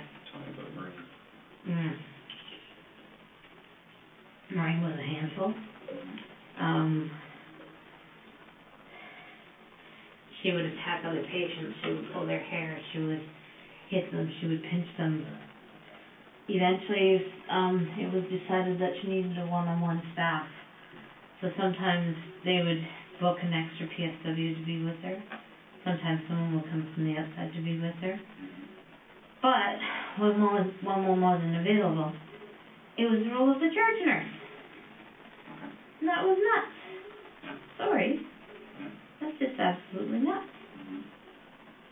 So, she just got harder and harder to look after. And one night when I had to look after her, I got this idea. I thought, I'd started getting the feeling of that surge again. I thought, no, I don't want her to die. But if I could somehow give her enough of a dose to give her a coma, or something to change her brain waves, maybe make her less mobile, hard to handle, hard to handle. Right. So, yeah, so I overdosed her. And was that in the same wing? Yes, she was right across. She had gone into the room that Helen had been in.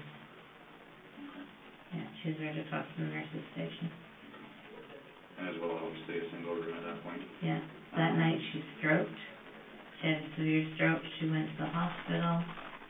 And when she came back, she was there at the nursing home for a few days, and she died. But before she came back from hospital, I was fired from Crescent Care for medication errors that had nothing to do with this. When you got transferred into this A wing, did you still get the medication the same way? The insulin the same way? Yeah, because there's insulin fridges there. Okay. And so, sorry, Marine, Mrs. Pickering, was transferred from Crescent Care to the hospital? And then back brought to back, Crescent yeah. Care. What was the time frame there, do you remember? 2 days, I think. And But they knew that she was totally vegetative when she came back. Okay. So she was basically coming back to pass away at Crescent Care? Yeah. Was she put in palliative care when she returned? No, because she had her own room. Okay. The palliative care room was for people who didn't have their own room. Right. So that families could go and be with them. Okay. And not disturb the other residents and not be disturbed by the other residents. Right. Do you remember how much insulin that you gave to Mrs. Pickering? It was a lot. I'm going to say 80 long-acting and 60 short-acting, something like that. It was a lot of insulin. Why so much to her? Wasn't sure if she would die or not, and I really wanted to make sure that their mind was changed a bit before she came back to us. So the insulin caused her A stroke. a stroke and then the reason to travel to the hospital. Yeah. Do you remember any reaction from her when you were injecting her? No, none at all. Do you remember what type of, sorry, I apologize, what part of the body that you injected her? Her arm. Left, right? Left. Left up. And no reaction? Oh yeah, the first time I gave it to her, she said, "Hey, what was that for?" And I said, that's your vitamin injection. Which is what you said that you would typically tell people? Yeah. Okay. How long in between when you gave her the next dose? Probably an hour and a half, 2 hours. And that was about, what time did you say, sorry? Oh, I don't know. You were still working in the afternoons, right? Yeah, 8 or 9 at night. Okay, yes, I shared that at 8 o'clock. You gave her 80 units of long-acting insulin. Yeah. Did Miss Pickering, do you recall any family that she had? She had 2 friends that came and saw her a lot. She had a boyfriend that would come and see her. Okay. How old was she? 82. How old was her boyfriend? Oh, I have no idea. No? No. But he would call her regular visit? He would come and visit, yeah. Was there any restrictions on visiting practices at all? Certain hours? Basically, no. If they wanted to come late at night, they had to let us know. Okay. So we could let them in and out. Okay. And that was more for palliative people. Right. But no, there was no real restrictions. I mean, there was the odd patient who had a restriction, like they can't leave the building with this person, or they can't leave the building with that person, or so-and-so shows up, call the police, that sort of thing. Do you remember if you were present when she passed away? I was not. I'd already been fired. Okay, so sorry, between the time that when were you fired? Late March, early April. Was it when she was at the hospital? Or did she come back and then? She had come back and then I was fired. And then she lived for a few more days? Yeah. You were fired in the meantime? Yeah, and she passed. for something that had nothing to do with her. And my timeline may be wrong. Mm-hmm. It may have been February, because I know by the middle of April I was working again at Meadow Park Nursing Home. And that's in London? Yeah. What was the cause of your firing then? Sorry, there was a medication mix-up? I had a few medication errors, and strangely enough, not on purpose, one of our residents was missing her long-acting insulin that she got at supper. Okay. And it was coming from pharmacy, but I wanted to make sure she got her insulin. So I took insulin from another person who I thought was the same insulin, but it was short-acting. And it gave her a seizure because she wasn't used to it. And she was okay. We helped her and she was all right. But when they figured it out, I was fired because I had other medication errors as well. No, different things. Eye drops, just a lot of different stuff. And what do you think that was a result of? What, med-air? The workload. Yeah. Was it anything to do with, were you still using it at this point? You know what? I never made a work there. I never made a med-air when I was using it at work. Never. Just had you focused. Yeah. Did you ever commit any of these deaths when you were using? No. None of them. So no med-airs, no deaths? When I was using. You're using it, it was all the feeling in your chest and your stomach and your the surging and and then the laughter afterwards, which was really, it was like a cackling from the pit of hell, if that makes sense. Did the cackling continue when Mrs. Young was injected with insulin? After that 2-year break? Yes, Yeah. yes, it did. Same cackling. Same cackling? Same feeling, same cackling.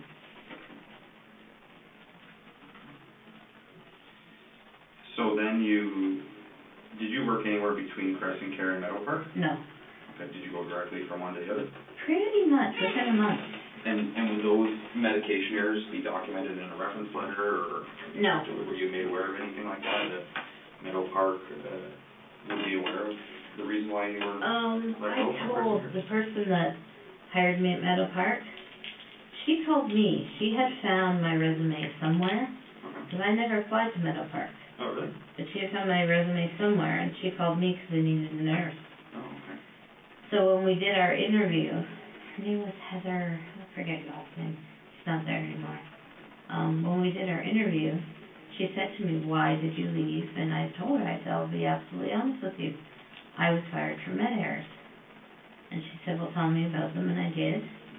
And she said, "Okay, well, I believe in second chances, so you're hired." Full-time afternoons, and it was a 1-year contract. Okay. And how long were you unemployed for then? A month, Just a month? yeah. Okay. And would you commute back and forth, or did you still live in Woodstock at the time? I still lived in Woodstock, and I commuted back and forth. For straight afternoons? Yeah. What was that? What were the hours for the straight afternoons? Either 2:30 to 10:30 or 3 to 11.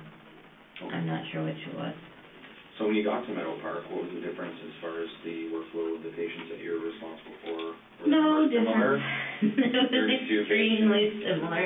The only difference was that the RPNs would do the, if there were dressings that had to be done at night, they'd do the dressings on the people at night that were my people.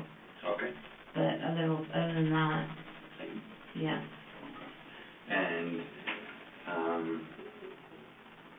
your supervisor at that point at Meadow Park, was that the same person that hired you, Heather, or? Yeah, Okay. she was the nursing supervisor. Okay, so she'd be her direct supervisor. Yeah.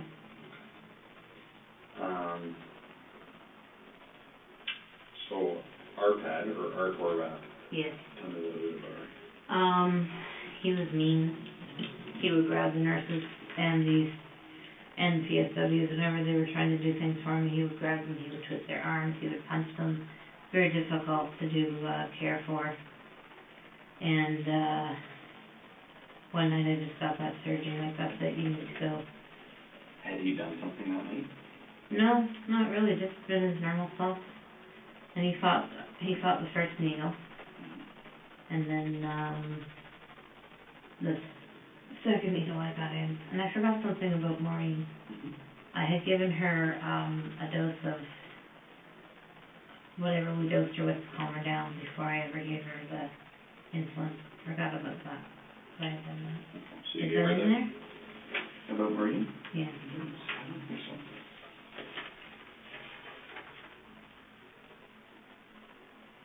And I'd given her a sedative dose before I ever gave her the insulin.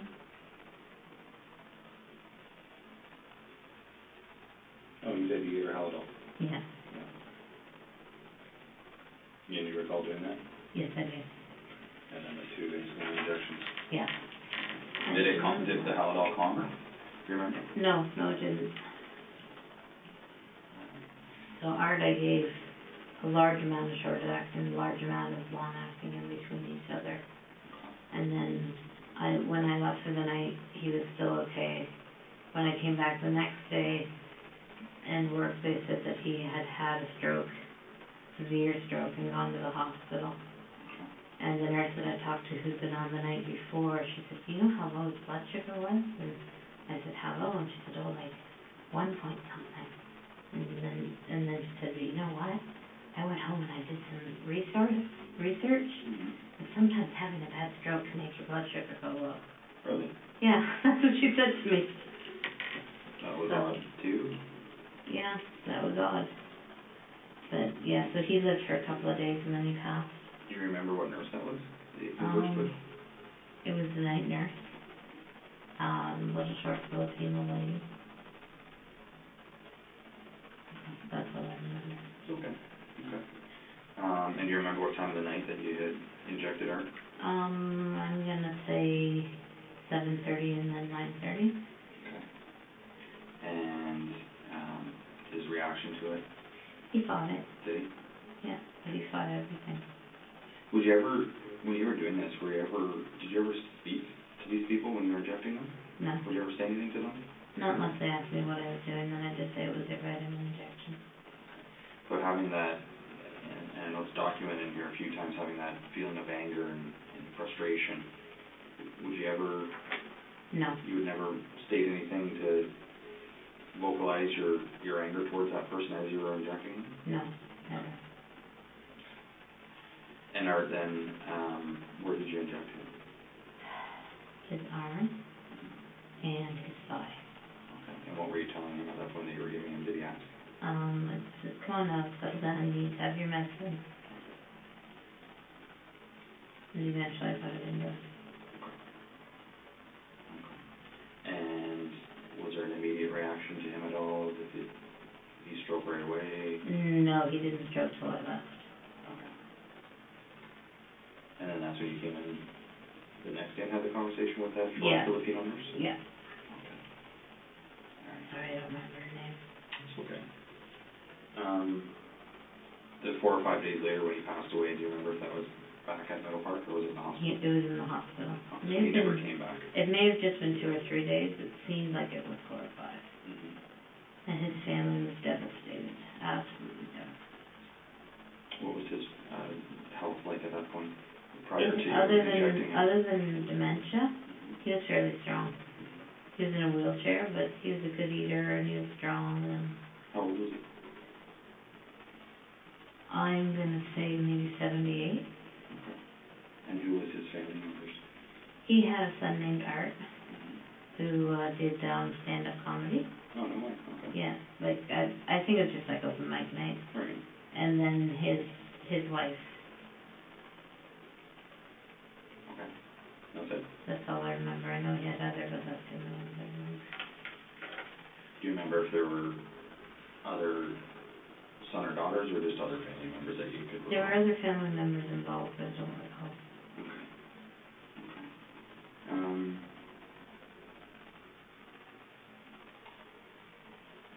Did you ever have any interaction with his family? I mean, you said they were devastated. When did you learn of that? How did you know of They that? came in to take stuff out of his room. Following his death? While he was still in the hospital, they came in to take some stuff, and then when he was gone, they came in to take the rest. Okay. How did you feel having a conversation with him? Awful. Again, like I betrayed them. Mm-hmm.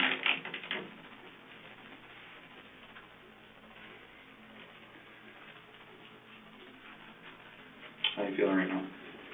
Can I go to the bathroom again? Yeah. Yeah. I know we're almost done. We are. I got 7:10. Okay.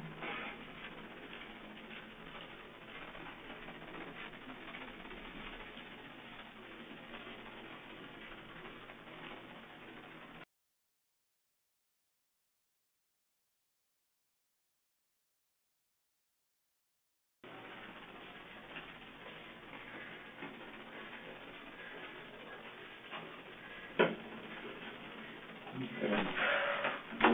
We're getting there. I have 7:14 Okay. to resume.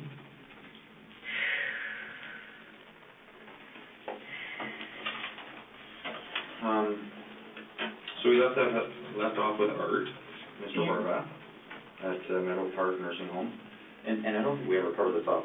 Meadow Park is in London, right? Yes, I'll be that's talking right. about commuting, right? Okay. All right.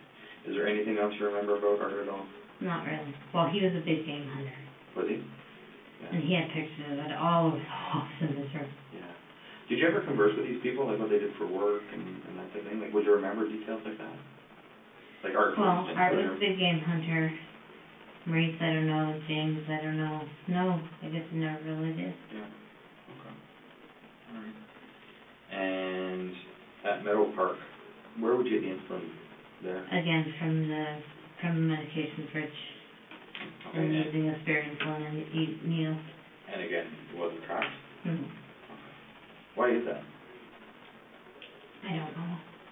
insulin's not something that's usually tracked. Right. And just because it's not a concern to the home? Yeah. I mean, I think it is now. I know some homes track it now. Mm-hmm. Okay. Just a question out of curiosity. Just my lack of knowledge of it, that's all. Yeah. Okay. Now you have a portion of your, on the fourth page of this document that you wrote out, and before you present, when did you write this out? I know it's dated the 24th of September. Yes, that's when I wrote it out. You wrote this full document at that point? 24th and 25th. Where were you at that point? I was at the CAMH. And what made you prepare this document? The doctor suggested to me that I should. Okay. Not to give to the police, but he said that if I wrote it out, it would be a good part of my therapy. Okay. So. Okay. And did take a large amount of pressure off me, and helped me to really clarify the fact that no, it wasn't God, it was something wrong with me psychologically that was making me believe that it was God. Mm-hmm. It really helped me to clarify that. And the original of this document? Is in my knapsack in the back of your car. And we'll get down the road at that point, but is providing us with the original document something you'd be willing to do? Yes. And we'll get to that. Do you have a stamp that you can stamp it as the original? I don't even think we'll need to do that. We'll have you sign a consent form, but we'll get to that. Okay. Only if you're willing, of course. You have a portion on the fourth page here, and it's titled "People Who Didn't Die." Mhm. What can you tell me about? Okay, Clotilde Adriano. Okay. She was the first person I ever gave extra insulin to. Okay. I think I gave her 40, and I just, again, there was that searching, but it wasn't so much that I wanted her to die. It was more, let's see what happens. And I did that to her on more than one occasion. Okay.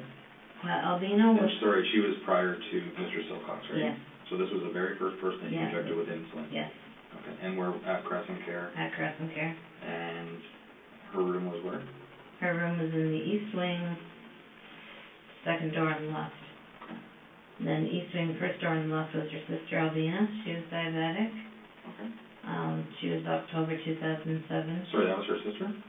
Clotilde and Albina were sisters, yes. Oh, okay. Then there was Wayne. He was on the north wing. He had dementia. He was diabetic. He could be uncooperative. And I gave him a large overdose because I thought it was his turn to go. That was Wayne? That was Wayne. And sorry, how old was... Sorry, and I hate to go back. I just have a few more questions. How old was Clotilde? Clotilde was 90 or so. Okay, and her sister? Albina was probably 82. And did they have family that would come and visit? Yes, yes. All right. Very much so. Who would that be that would come to visit? Clotilde, I think it was her daughters, and Albina was her husband. Okay. And long-acting, short-acting? Short-acting at that point. In 07, you were still doing short-acting. Okay. And do you remember the doses Oh, that they would have given? wait a second. What would they get at night? It was long-acting, because it was what they got at night. With those two, it was their own insulin, just extra dose. So Okay. probably 30 to 40 Right. extra. Okay. And then Wayne, how old was Wayne, sorry? I'd say 60. Okay. Oh, so he was younger. He had developmental challenges, as well as dementia, as well as being diabetic, as well as being a handful. And he wanted to die. So again, that one night I just felt that surging, but he didn't die. I think How would you know he wanted to die? He would say it sometimes, that he just wanted to go. Mm-hmm. Where was Wayne in the Crescent Care? He was in room 8, which is the men's ward down at the end. So 8 or A? 8. The number? 8 north. 8 north. All right. And would that be roommates in there as well? Yes. Okay. Do you know who he was roomed with? No. All right. And Mike with Huntington's disease? That was 2009. What is that disease? It robs you of your body and you still have your mind. You get progressively more agitated, you get progressively more psychotic, and you're in a wheelchair and you've got all these movements that you can't control. It's a horrible disease. And how old was Mike? He was 54. And again, one night I just felt that surging and I thought, now this must be God because this man is not enjoying his life at all. So I gave him a large amount of insulin. I think I gave him 90 total. Did he ever do anything to harm you? No, never. Did Wayne? No. Albina? No. Clotilda? No. This takes us to a different location in Telford Place in Paris. That's obviously Paris, Ontario, correct? Yeah. Outside of kind of Brantford, Woodstock area? 2016 winter. Okay, and that was Sandra? Yeah. How old was Sandra? Sandra, I think she was in her 70s. Okay. And Telford Place, what was the breakup of the rooms there? Where was she located within Telford Place? She was down the wing, straight down from the nurse's desk, about 2 doors on the left. Okay. And she had 3 roommates. Okay. And she described her a little bit of personality in her tall, not very well. She didn't walk anymore. She had a good sense of humor. She often said she didn't want to be there. And so one night I gave her an insulin overdose. But she survived because the nurse that came on next went to check on her to do something else and noticed that she was sweaty and took her blood sugar and saved her life. Okay. And how did these other people survive? It just didn't. Clotilda and Albina, they found them to have they found them to have low blood sugar and they gave them stuff to raise it. And Wayne and Mike, they just survived. It was never found out. Was there anything to do with the gender, male or female, that this influenced the effect of it, or was it just, again, just depended on the makeup of their body and their health? And yeah, not that I know of if it has anything to do with gender. The nurse who saved Sandra. Yeah. Was there anything that ever came back on you? No. Any retribution, consequences? No, she never figured it out that I know of. She even asked me about it and asked if I thought she'd done the right thing. Who was that? Do you remember her name? Diane, I don't remember her last name. And what were you working at that point? What shifts were you working at Telford Place? Whatever I got called in for. I was actually working for a nursing agency at that time called Lifeguard Agency, and I was sent to Telford as a lifeguard. I see. So you were never employed by Telford Place? No. I was employed by Lifeguard, and I would go to Telford and to other places as well. Okay. And that's when you got involved with St. Elizabeth as well, right? When you were with Lifeguard? Yeah. Just, I was only with St. Elizabeth like a month and a half before I quit. Okay. 2016 of August, which is not too long ago, you're employed with St. Elizabeth, it says here. Yeah, I was frustrated with my job. I had a huge workload, having to learn a lot of new things, just a lot of frustration. The weekend that this happened, I had all of the people that I had to look after. Most of them were in Ingersoll. I didn't know any of them. And on the Saturday I went in and I was doing my care. And this is really the only one that was pre-planned, because on the Saturday I went in and I was doing care on Beverly. I noticed that she had a PICC line, which is a line that takes medication straight to your heart, and that she was diabetic. And so the next day when I went in, I was really frustrated, and I could just really feel the surging and the laughing, and I gave her a huge amount. I gave her, I think it was 180, three doses of 60 through the PICC line. Did she question that at all? No, because I used one to rinse the PICC line, one to put into her antibiotics, and one to rinse the PICC line again. And she survived. She was fine the next day. Did you go see her the next day? No, but I was able to check it on my computer because she was seen every day by a nurse. Okay. So I could go into the tablet from work and see how she was. Okay. And that was just a computer program used by St. Elizabeth? Yes, I see. Okay. on their own tablet. Okay. And these other people, where did you inject them? Their arms. All of them? All of them, yeah. Sandy was probably her leg, but she was a little bit more difficult. In August of 2016 then with Beverly, you don't remember Beverly's last name? No, I don't. And I don't even remember if her first name was Beverly. Oh, okay. I could probably, I don't know if I could tell you the weekend it was or not. But she lived in Ingersoll? Yes. Did she live in a home or? Yeah, in a home, like her own residence, I mean, or?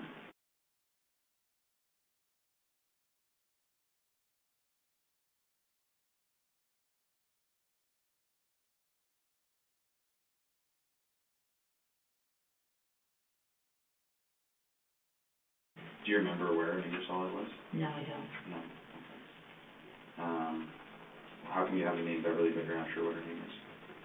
Because I'm not sure if it was Bev or B or... I gotcha. Okay. Okay. And that was the only one you had given through the PICC line? Yes. Did you know what the result would be compared to a direct injection into an arm or a leg or a thigh? I'd never done it before. I'd never looked at it. I had no idea. Okay. She went to sleep fairly quickly and I left, but when I checked the next day to see how she was through the next nurse, there was no change. How old was she? She was 63, 64. And what was her diagnosis as far as her health? She was diabetic and she had large ulcers on her leg. And she also had a severe infection.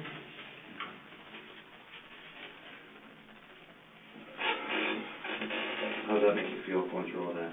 Awful.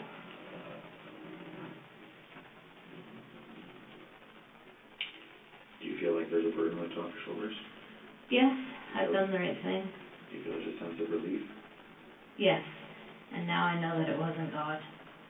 And I'm ashamed of myself that happened, but I also think that it was mental health.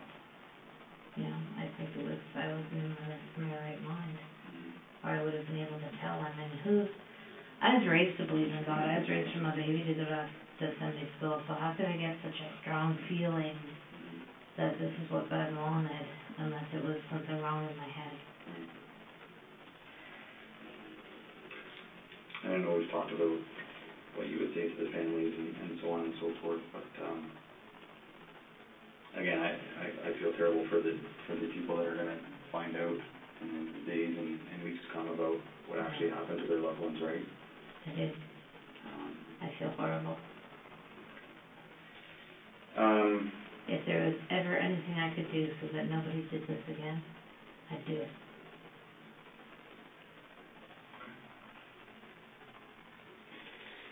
Just a few other things to cover off then. The things that some of these people would do to you, the hitting, the pinching, the grabbing of your breasts, would you ever report that?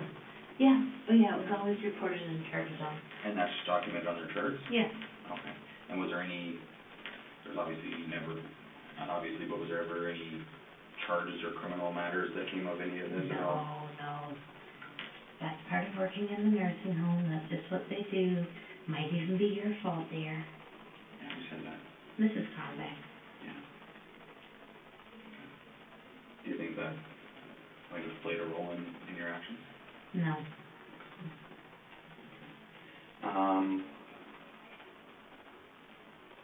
Maureen, your ex. What was Maureen's last name?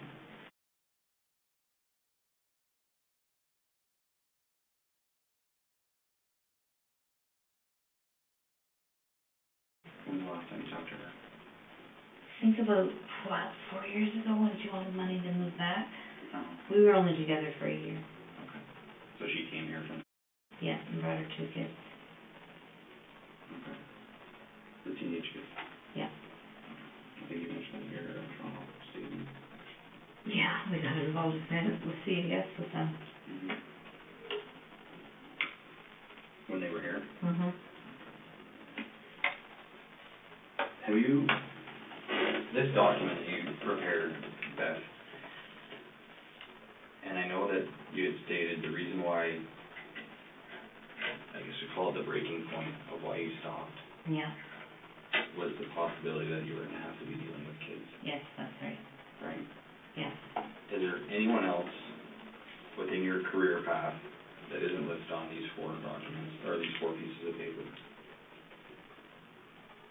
that you'd be responsible for their deaths? No, absolutely not. And if we were to tell you that we've come across some fairly significant or suspicious deaths at other nursing homes, Where it's in, right, what would you say to that? I'd say it wasn't me. So there's no one else involved No, that fell victim to your actions? no.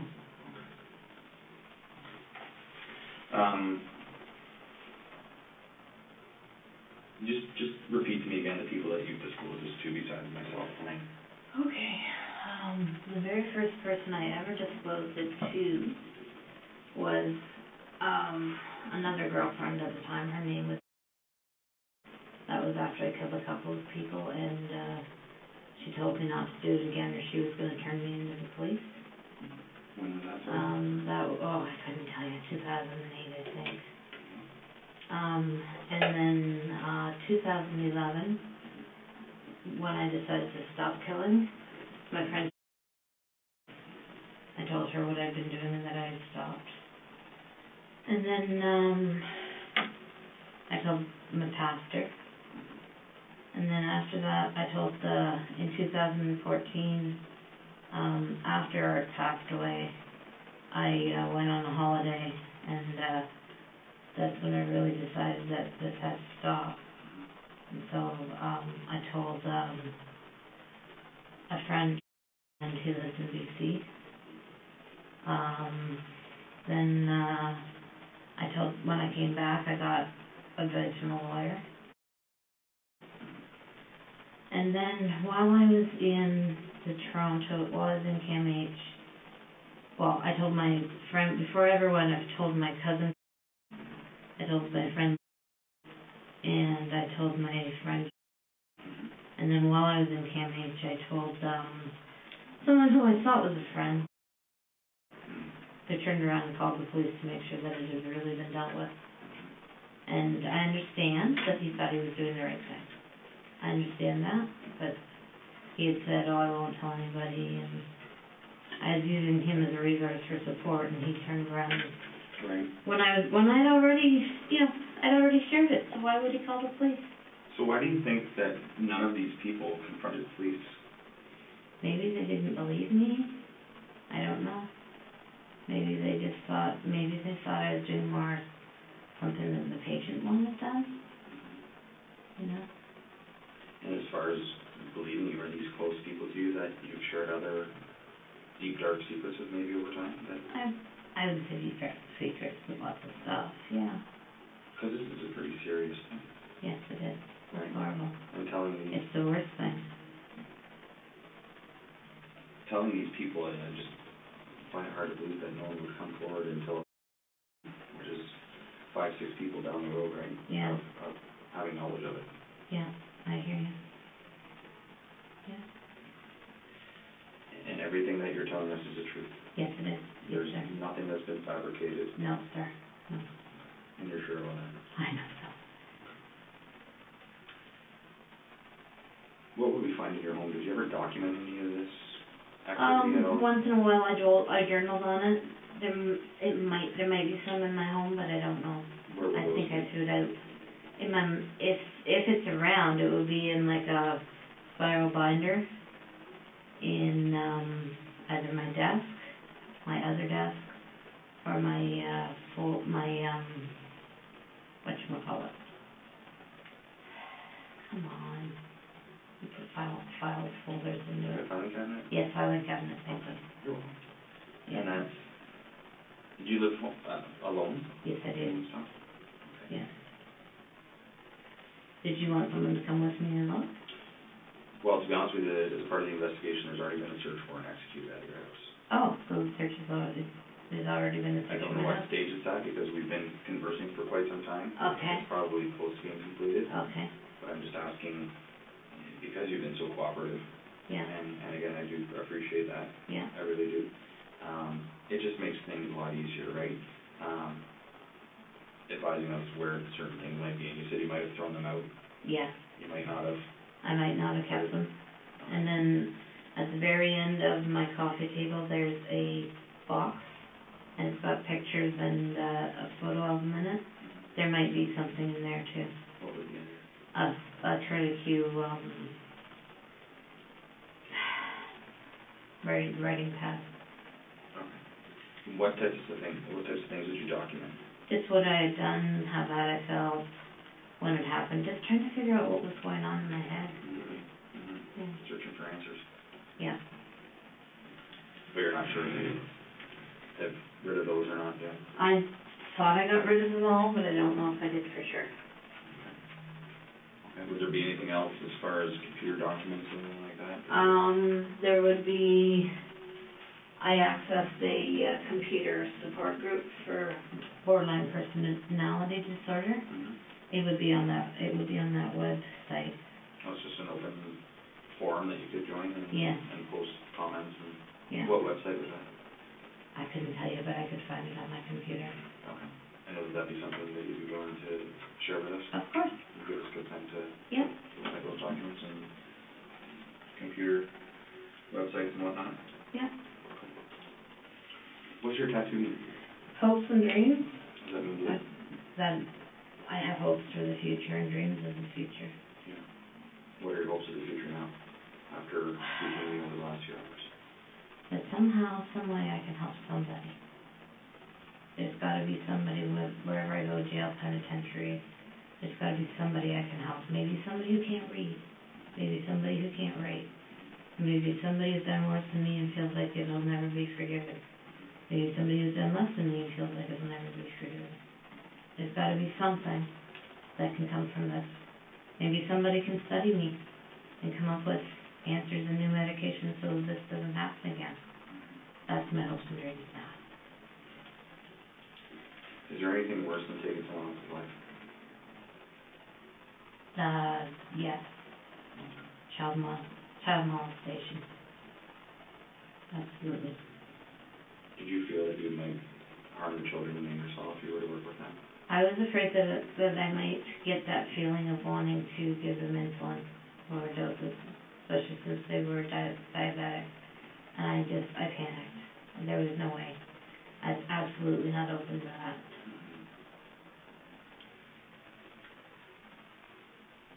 Is there anything else that you can think of right now? No? No?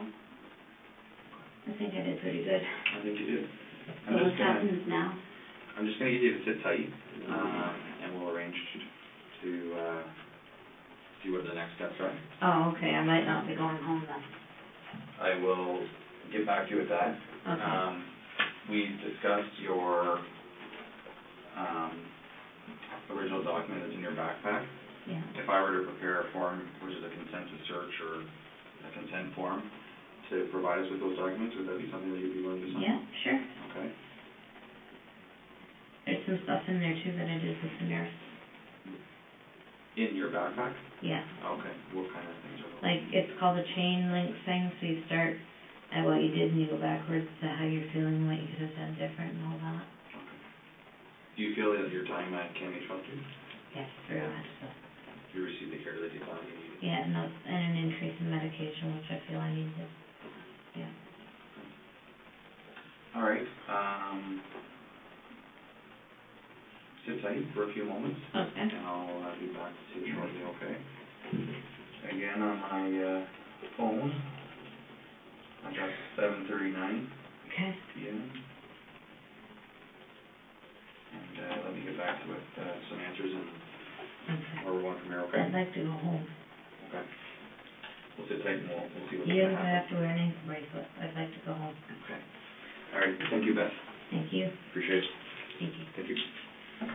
Can someone cut these off with me now? Yeah, we'll get something to get those off, right? Thank you. Yep, I'll be right back. Thanks.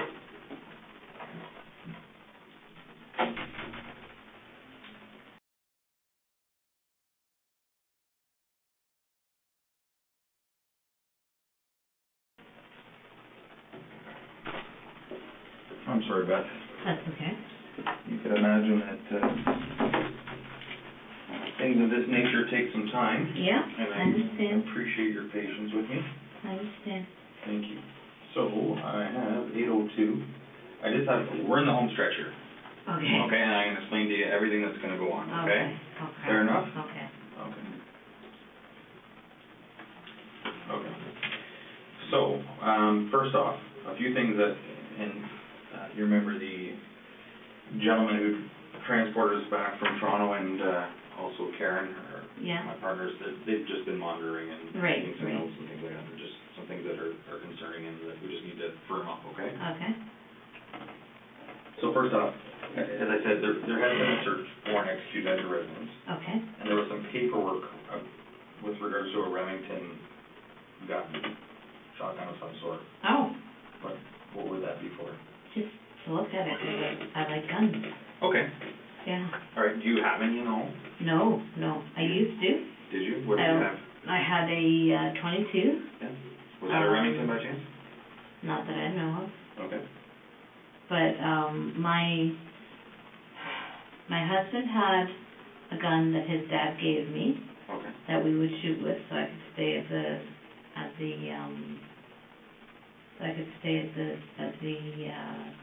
gun club and shoot. Mm-hmm. And when we broke up, I did the paperwork to give it back to him. That might be Okay. what they found. Okay. All right. I don't have a gun. There's no firearms in your house right now? No, sir. Okay. No, never will be. Okay. All right.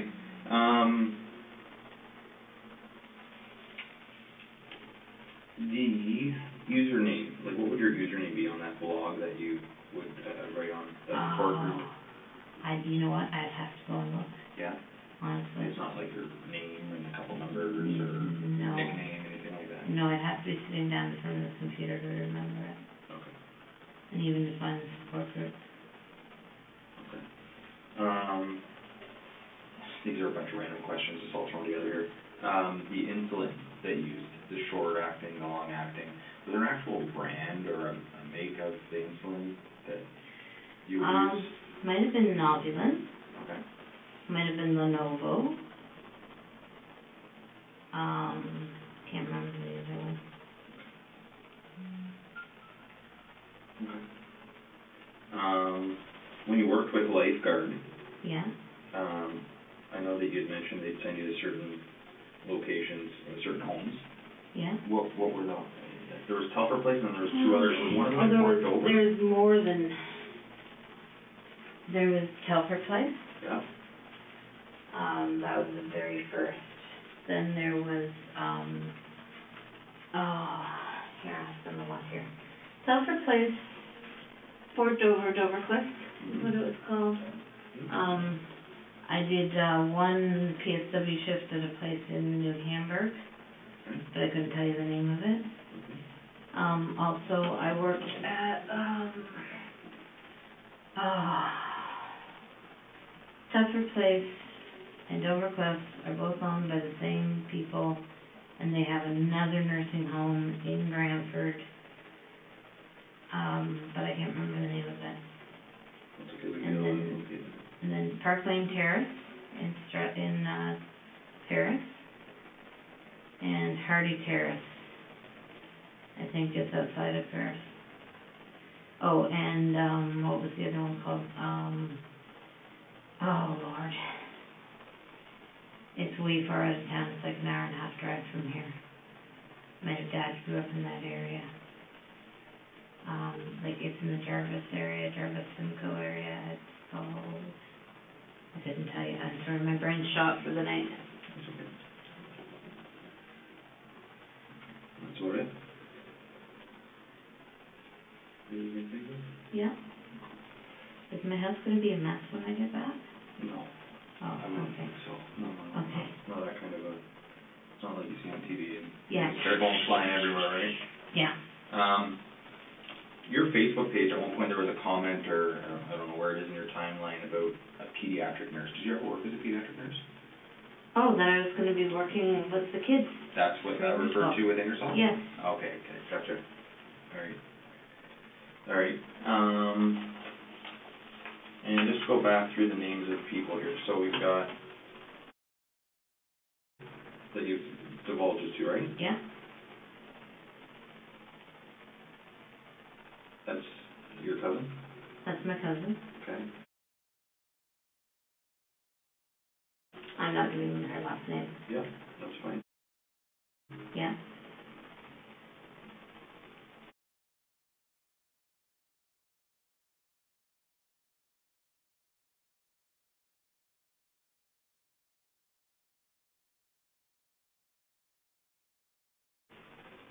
Don't? The lawyer, whose name I cannot remember. That's okay. Is it a female? Yeah.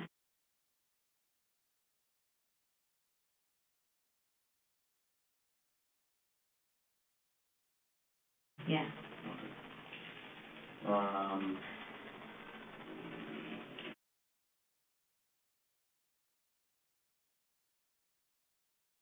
Right.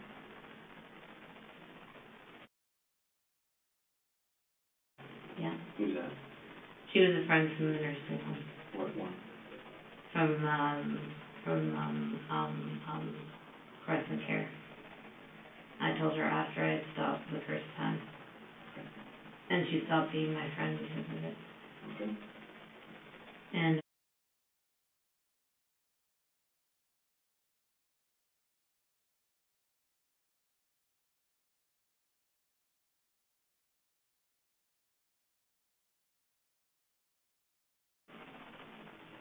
Where does she work? she doesn't. She's on ODST. Did she work at a nursing home with you? No, never. Just a friend? Yeah. Do you know where she lives in town?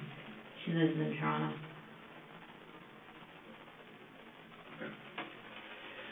Okay. We're gonna wrap things up, but here's what's gonna happen. Okay. Okay? And part of this is gonna be up to you.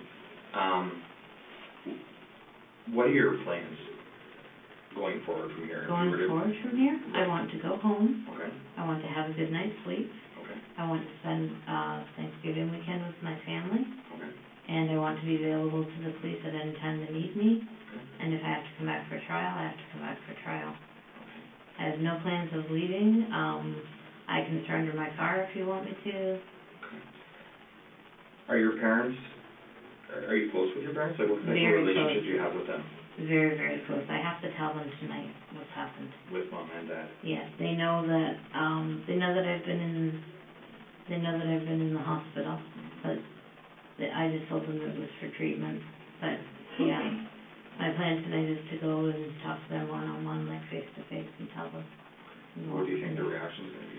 They're gonna be devastated. What do you I'm gonna plan on staying the night there, so they have access to me. Okay. What type of support do you think you're gonna get from them? Eventually, all the support I need. I also plan to go to my AA groups. I had planned on doing 90 meetings in 90 days.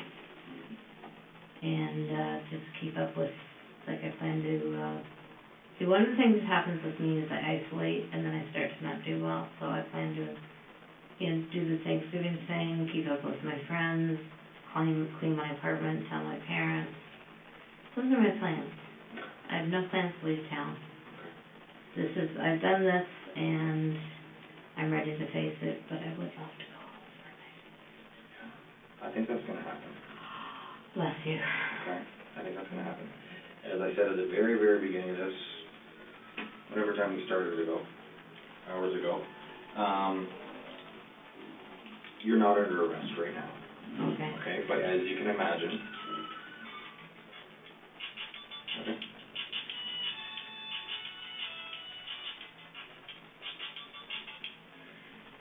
Call you back in 30 minutes. That was my cousin. Gotcha. Okay. As I said at the beginning, you're not under arrest. Okay. But as you can imagine, an investigation like this is something that we've never dealt with. It's something that doesn't happen very often. It's Okay. something that you rarely hear about. Right, Okay? I don't know of many, but you're not the first person to do this. right, Okay? Having said that, we have a responsibility to protect the public, right. right? You know where I'm coming from when I say that? Yes, As a police. absolutely, absolutely. You've done some things to some innocent people, Absolutely. some pretty, what people are Horrible gonna, things. people are gonna have opinions of you, and people are Monster. gonna, right, exactly. Having said that, there's something in the Criminal Code of Canada, and this is usually results in someone being charged with a criminal offense and being placed on such a thing called an 810 peace bond. Okay. Okay? And basically what an 810 peace bond is kind of a promise given by you or your word given to us, and it's a court document that's issued by a judge that puts you on certain conditions, certain conditions limiting you from doing certain things, having certain things in your possession, attending certain locations, and if you were to breach those conditions, right, then you would be arrested and further charged with breaching this, what's called an 810 peace bond. Okay. So basically, you've heard of a restraining order? Yes. It's similar to that. Okay. Okay? A lot of people call them restraining orders, but it's actually in Canada called an 810 peace bond. Okay. And again, it just limits you from doing certain things, attending certain locations. It could be things like still getting help for your mental health, your substance abuse, Yes. surrendering your passport. I have no passport. Not practicing as an RN. Yeah. Not attending nursing homes, things like that. Yeah, okay. If that were an option, which, like I said, usually that occurs with people that are charged people or convicted of certain offenses. Right. That's part of their punishment sometimes. Okay.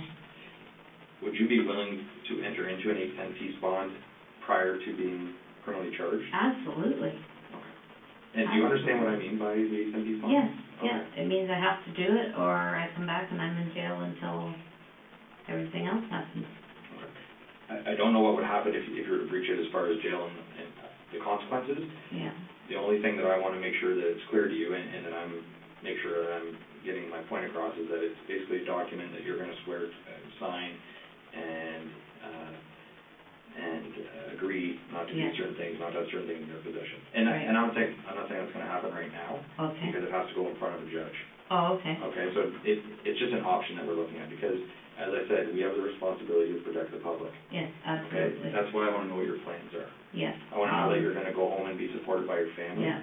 I want to know that you're Cell going to phone will be charged at all times, always on my body if you need me. I will be here, and if you need me to come here, I'll be here. If you need me to wait for you to come and get me, I'll do it. I'm totally committed. All right. I think do we have your cell phone number? 519 Yeah. 532 6471. Okay. Home phone number is 519 290 0724. Okay. Parents' phone number. Don't worry about that. I'll get that when I'll get your parents when we go. Okay. Okay. Do you understand what we just talked about? Oh, yes, absolutely. Because it's a very unique situation, right? Yes.